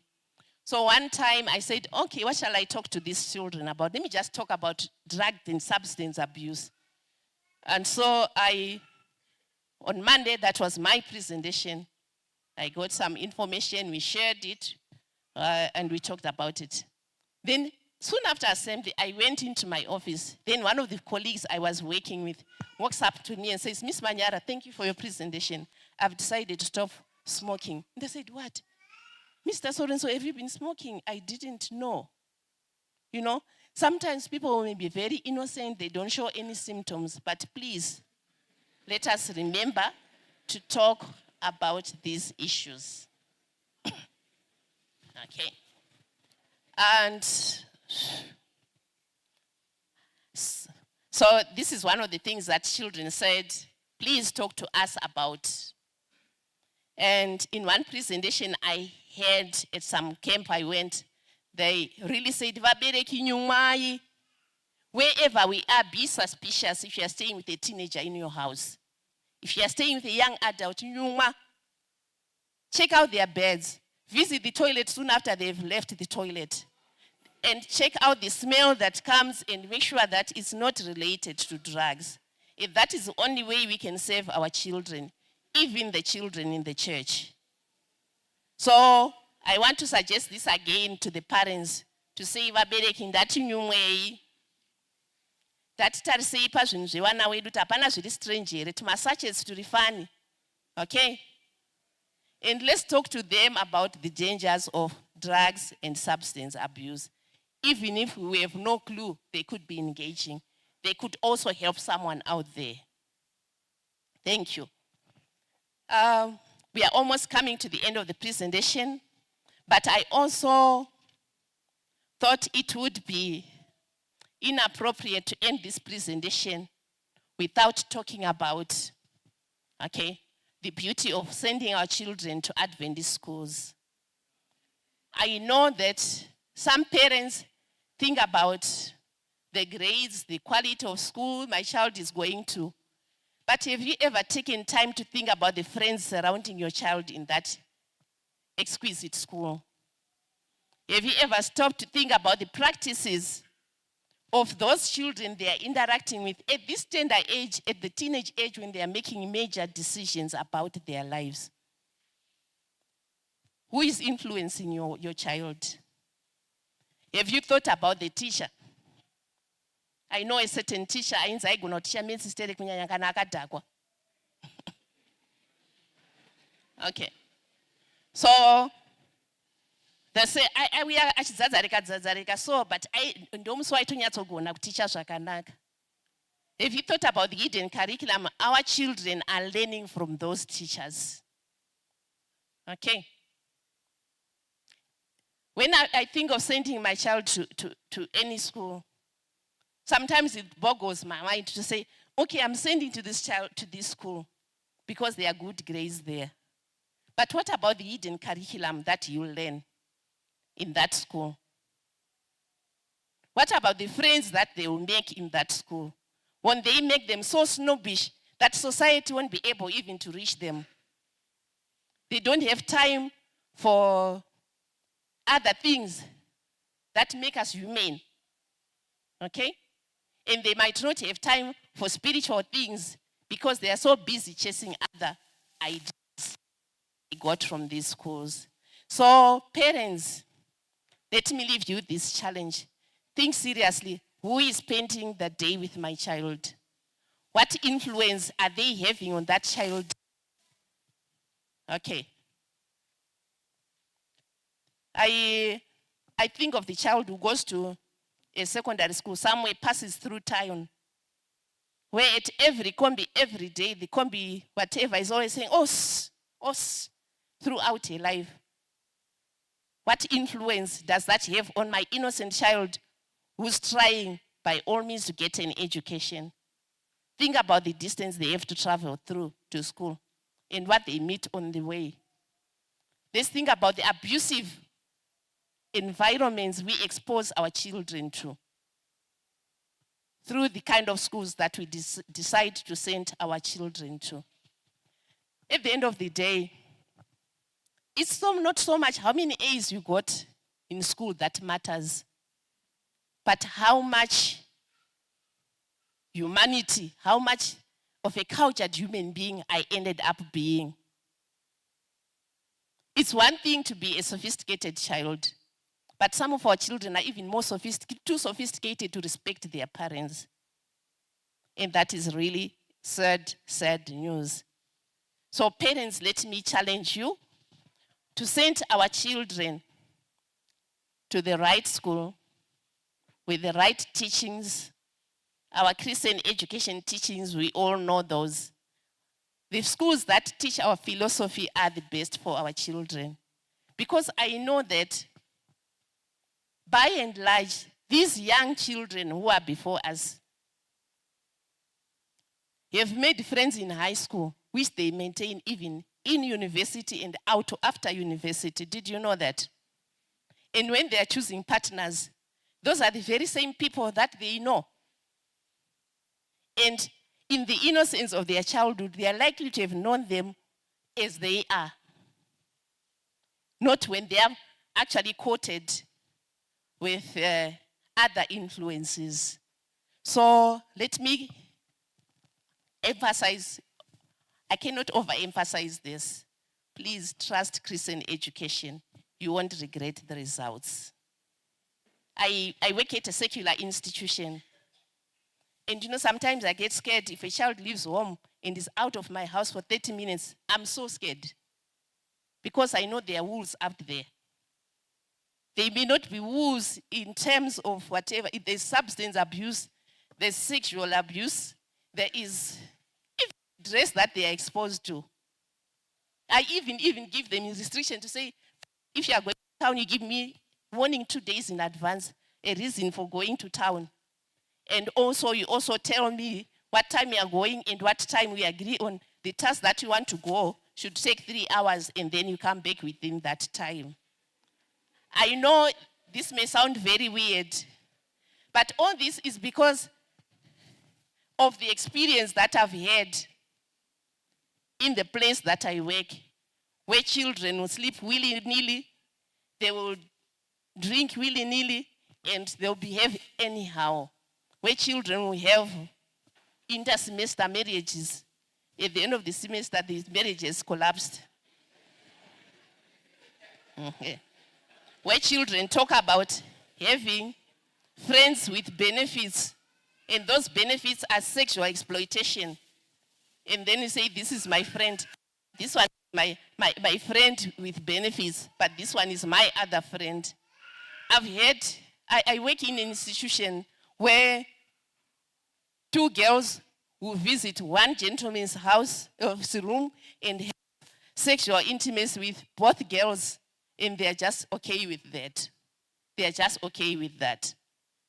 I'm not saying all of these students are doing this, but those are some of the practices that we are saying. If we educate our children now on the dangers, we are helping to prevent such occurrences. And keeping children involved in the things of God is not an embarrassment. It protects these children. As you say, you are going to participate in Sabbath school, and they are busy looking for the verses for Sabbath school. They are also preaching to themselves. So let us encourage one another to be involved in mission in whatever way possible. I think for now, I will end here and give the group time to sing. We'll take a few comments, and then we call it a day. Thank you.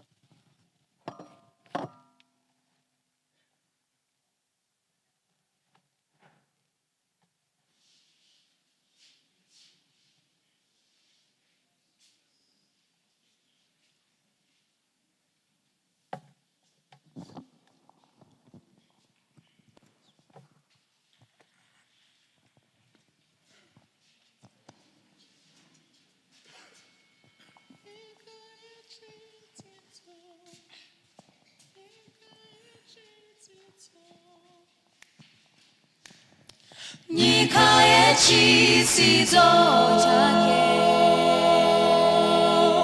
마운기라 에미만지 문모여 마구나시 지어제된 가도 임바 구구자이 셰나리니 카나본디림 fambi 도투가비리 원하셈 디너임바 바른도 니가의 지시도 자게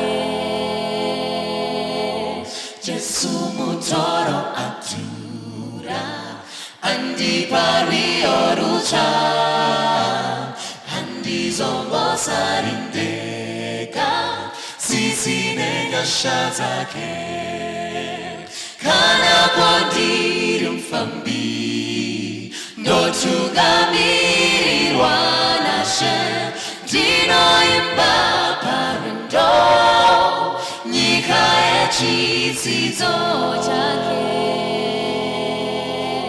내림의 수박 파리지 마tambuzo tasia Jesu onde tingamiza Dofaba de sigachi kana pondiri mfambi ndotungamirirwa nashe ndinoimba parwendo nyika yechidzidzo chake chidzidzo chake chidzidzo chake chidzidzo chake chidzidzo chake chidzidzo chake chidzidzo chake chidzidzo chake chidzidzo chake chidzidzo chake.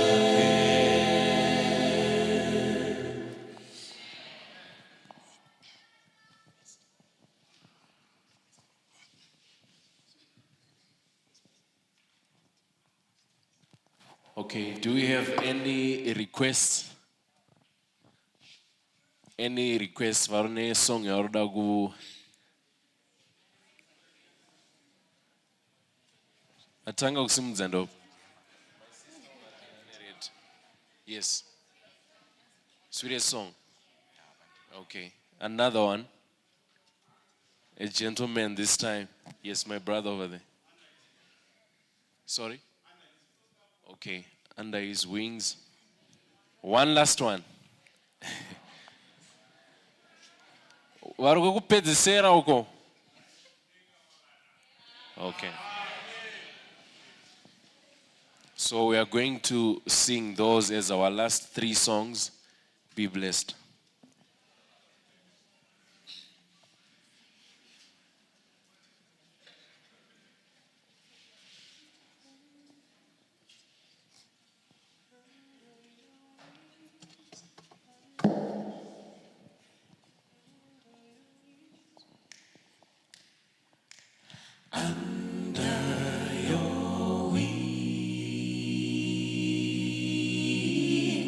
I know I'm safe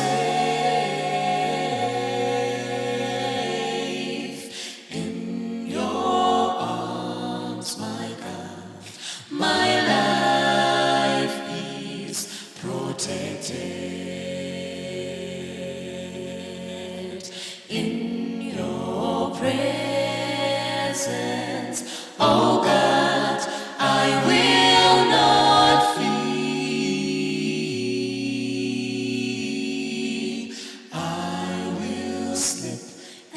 Storm, no worry for tomorrow.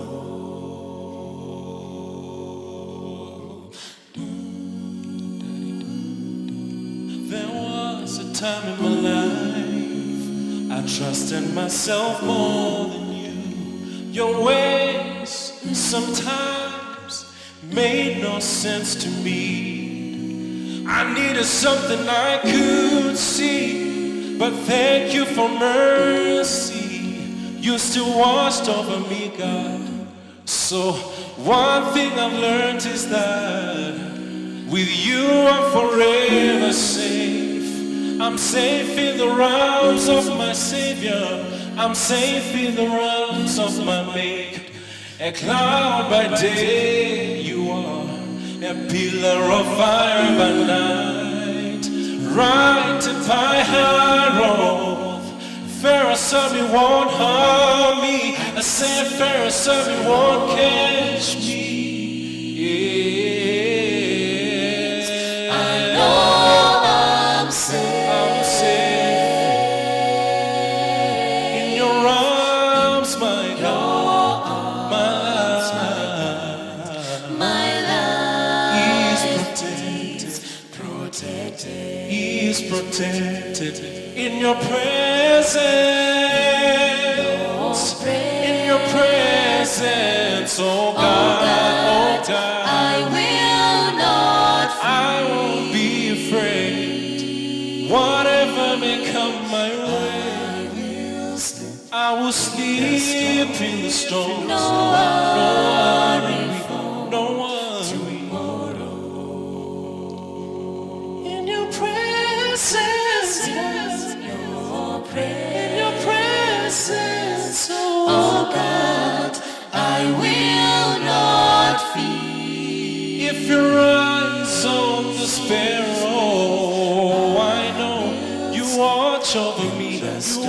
watch over me. You watch over me, God.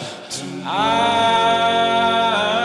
will sleep like a child. I will sleep in the storm.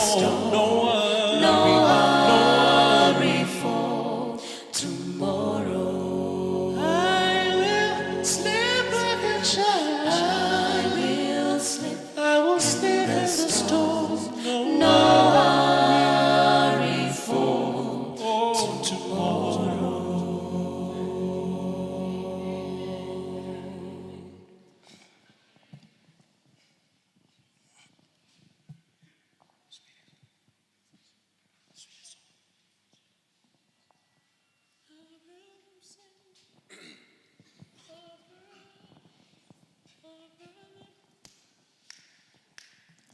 I've heard them sing, he paid the price and Jesus pour it all. I've heard them sing, I'm coming home and heed the master's call. I've heard them sing the modern songs and songs of long ago. But amazing grace, how sweet the sound is the sweetest song I know. Amazing grace, how sweet the sound. Oh, how sweet is the sound. Sweeter song in this life could be found. Heard about the Savior's child, washed as white as snow. But amazing grace, how sweet the sound is the sweetest song I know. It was the song my mother sang in sweet and humble voice. Like music from the world above, it made my soul rejoice. Its soothing words and melodies like the rippling waters flow. But amazing grace, how sweet the sound is the sweetest song I know. Amazing grace, how sweet the sound. Oh, how sweet is the sound. Sweeter song in this life could be found. Heard about the Savior's child, washed as white as snow. But amazing grace, how sweet the sound is the sweetest song I know. Amazing grace, how sweet the sound. Oh, how sweet is the sound. Sweeter song in this life could be found. Heard about the Savior's child, washed as white as snow. But amazing grace, how sweet the sound is the sweetest song I know. But amazing grace, how sweet the sound is the sweetest song I know. But amazing grace, how sweet the sound is the sweetest song I know. But amazing grace, how sweet the sound is the sweetest song I know. The sweetest, most wonderful song I know.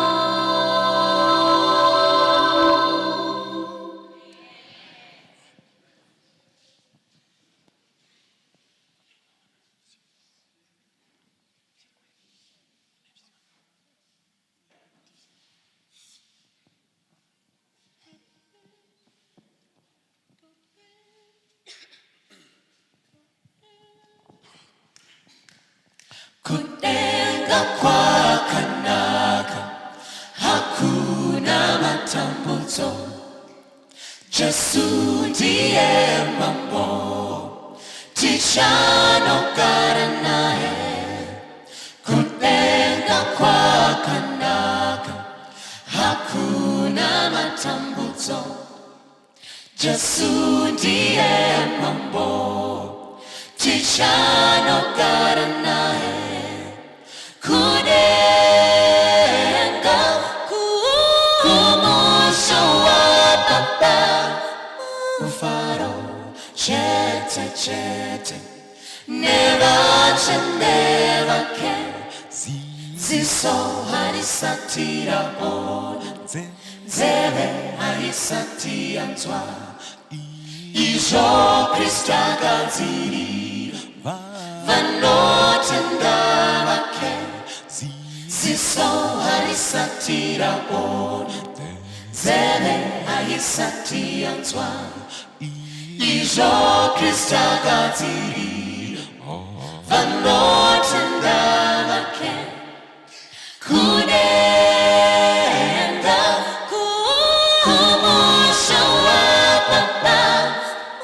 Mufaro, chete, chete. Never can, never can. Hamatende ukanasi. Jesu achiri kudani. Mukana uchiri ponasi. Wekuno garanae. Hamatende ukanasi. Jesu achiri kudani. Mukana uchiri ponasi. Wekuno garanae. Kunenga kumusho wa baba. Mufaro chete chete. Never can, never can.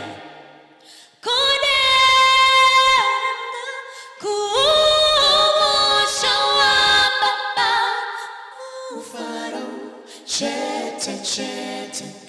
Never can, never can. Never can, never can.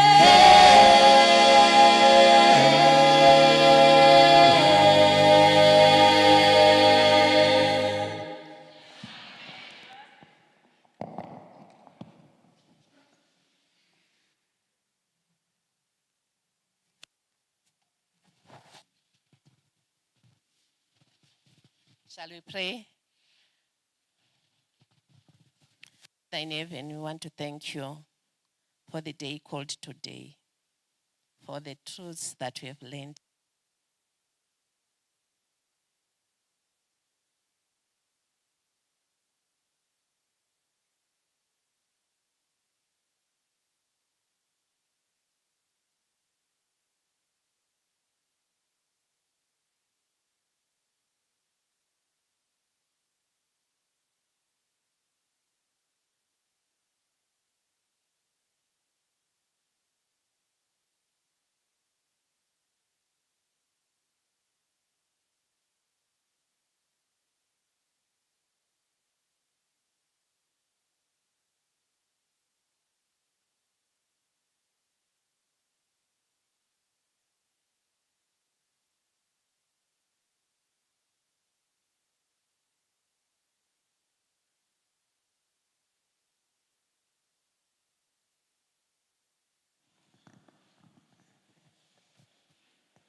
What does the church say?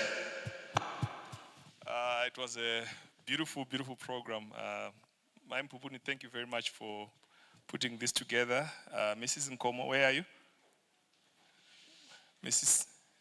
Nkomo, there she is at the back. So these are the two ladies who are responsible for the education department, as you may see on the banner up there, which is very, it's pregnant with a lot of stories if you look at that banner.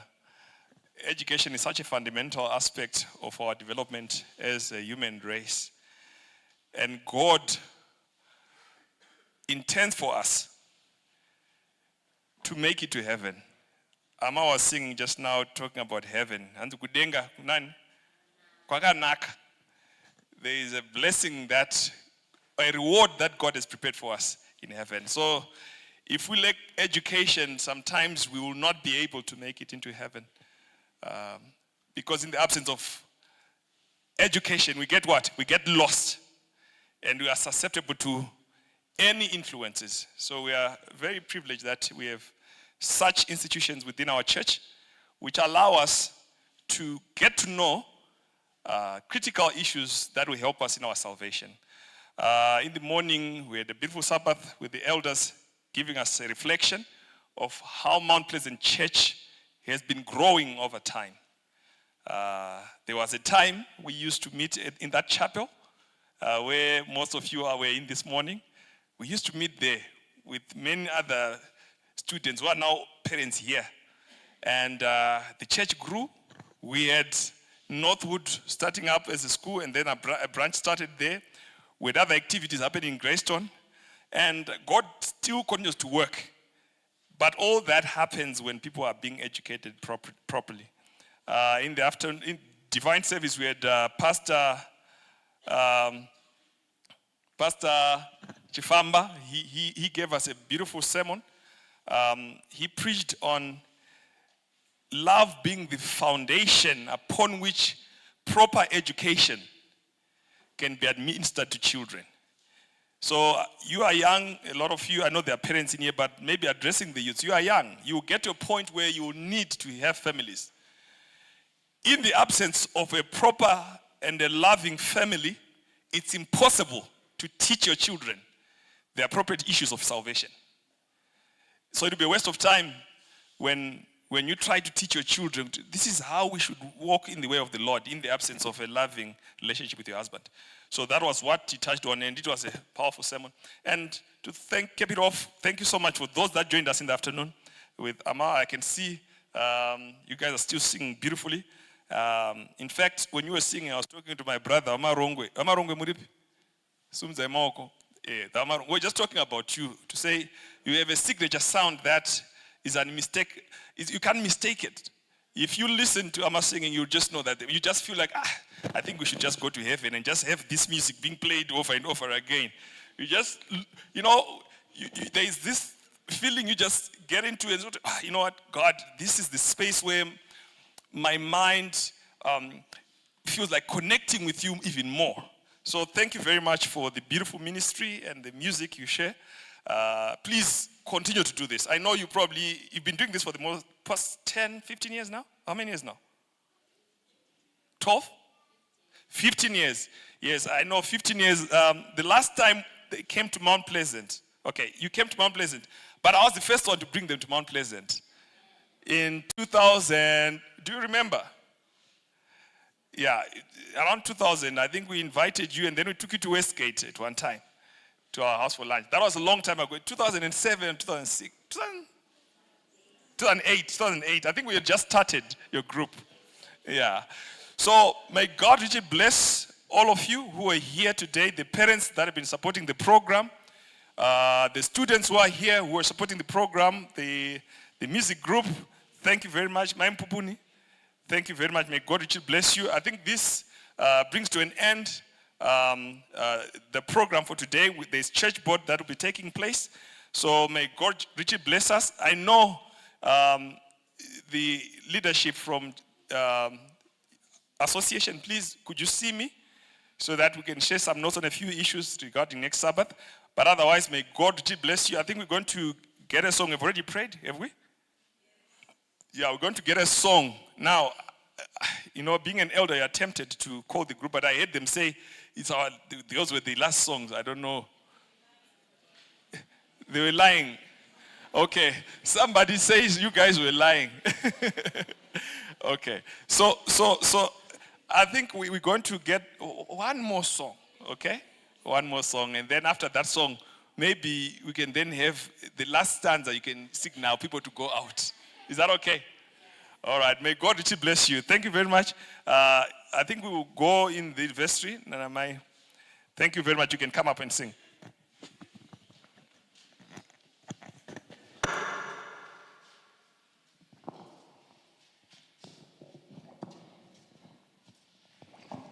Do we have any request? I think my sister over there, Ndoatanga Kusimzaro. Sorry? Medley. Okay. So we're going to sing the medley.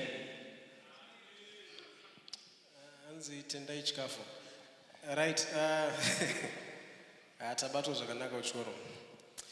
Thank you guys for what you did for us for lunch. Vasikana vakagadzira mwari akukomborerei.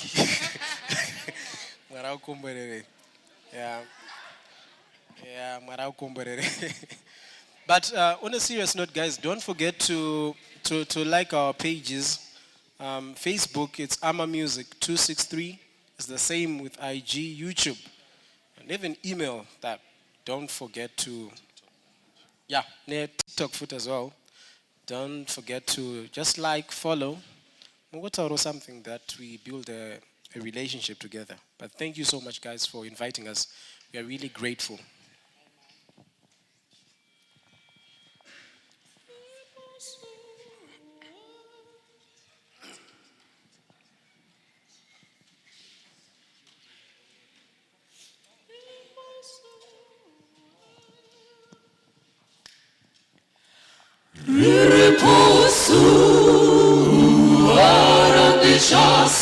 Nikaino Baba ni yangu saiwisi Ururisi Jota Baba ni yangu saiwisi Shani yangu sai Baba Baba ni yangu saiwisi Ururisi Jota Jehova mufuzi wangu Hapana shaninga shaiwa Anondivatisa pasi Pamafuro manyoro Tichakara Jehovah Wamazuba Namazuba ini Tichakara Jehovah Wamazuba Namazuba Jesu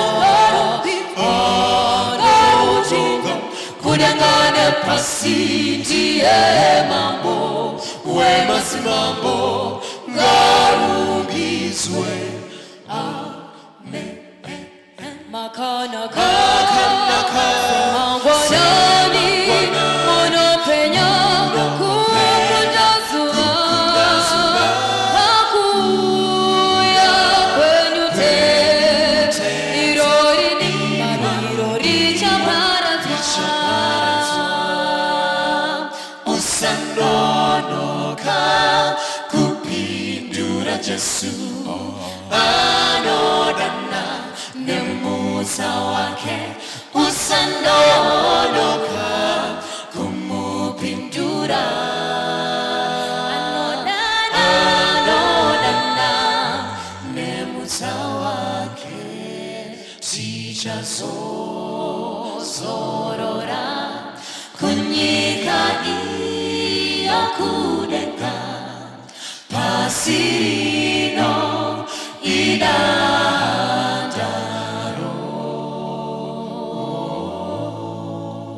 oh diva suka kurokarekwana diva miramuru tongo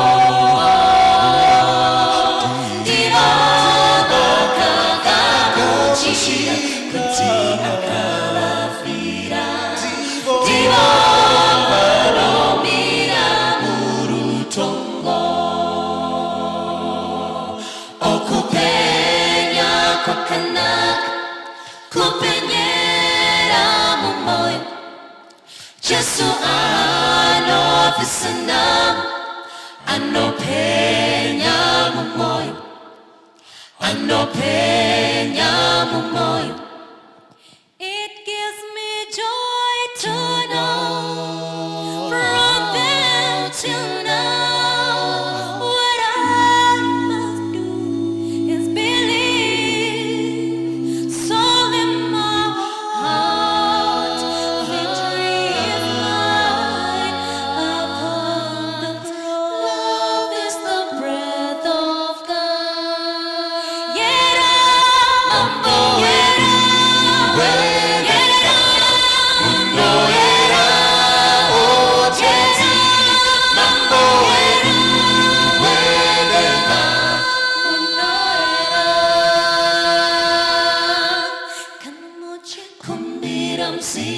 Sitarababa Neromwana komana Haakupi sekupa kwenika Anopa nemoyo ese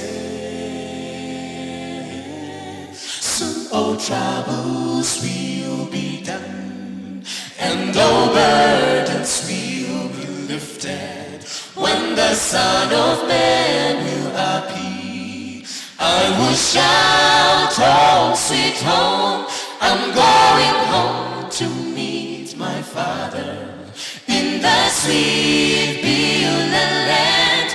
Oh, how I long to be with my Father in the sweet Beulah land. siyombona ubaba thina siyombona yena uJehova izinhlupho siphelile baba siyocula sesiyakhaya siyombula ubaba thina siyombona yena uJehova izinhlupho siphelile baba siyocula sesiyakhaya siyophumula ubaba thina siyombona yena uJehova izinhlupho siphelile baba siyocula sesiyakhaya. Tichibuda. Bulale. Bulale. Siyombona yena uJehova izinhlupho siphelile baba siyocula sesiyakhaya siyophumula ubaba thina siyombona yena uJehova izinhlupho siphelile baba siyocula sesiyakhaya siyophumula ubaba thina siyombona yena uJehova izinhlupho siphelile baba siyocula sesiyakhaya.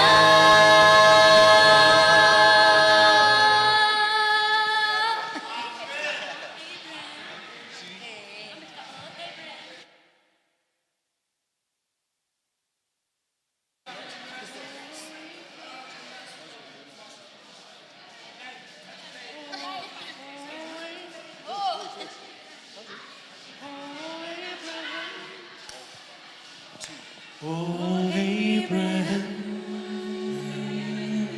And Sarah were told by God how give you the son of the promise. but Sarah doubted. And she said to God, how can I have a son at my old age? Nothing can change God. Wait and murmur not. At the right time Isaac was born.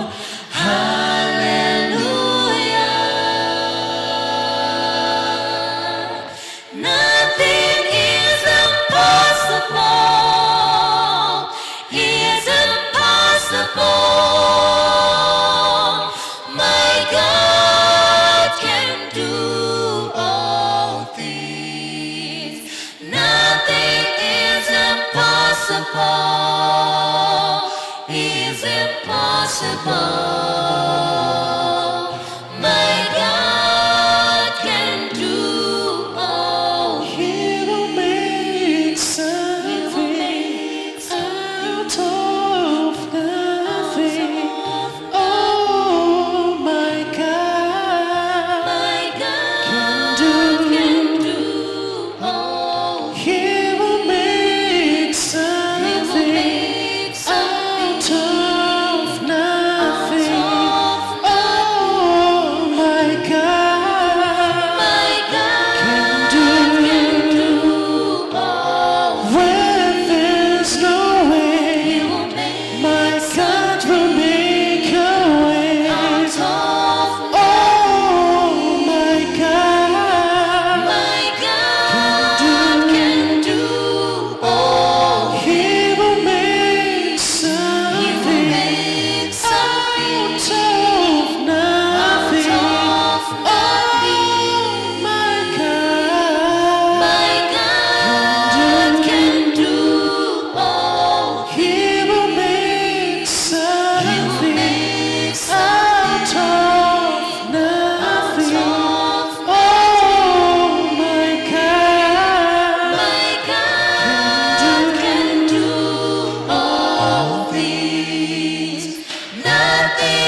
nothing.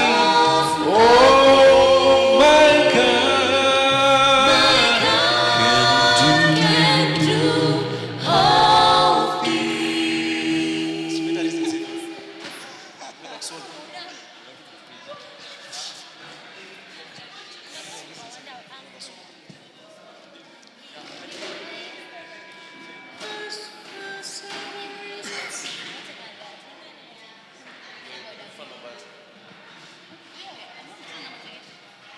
No, anyone. We just need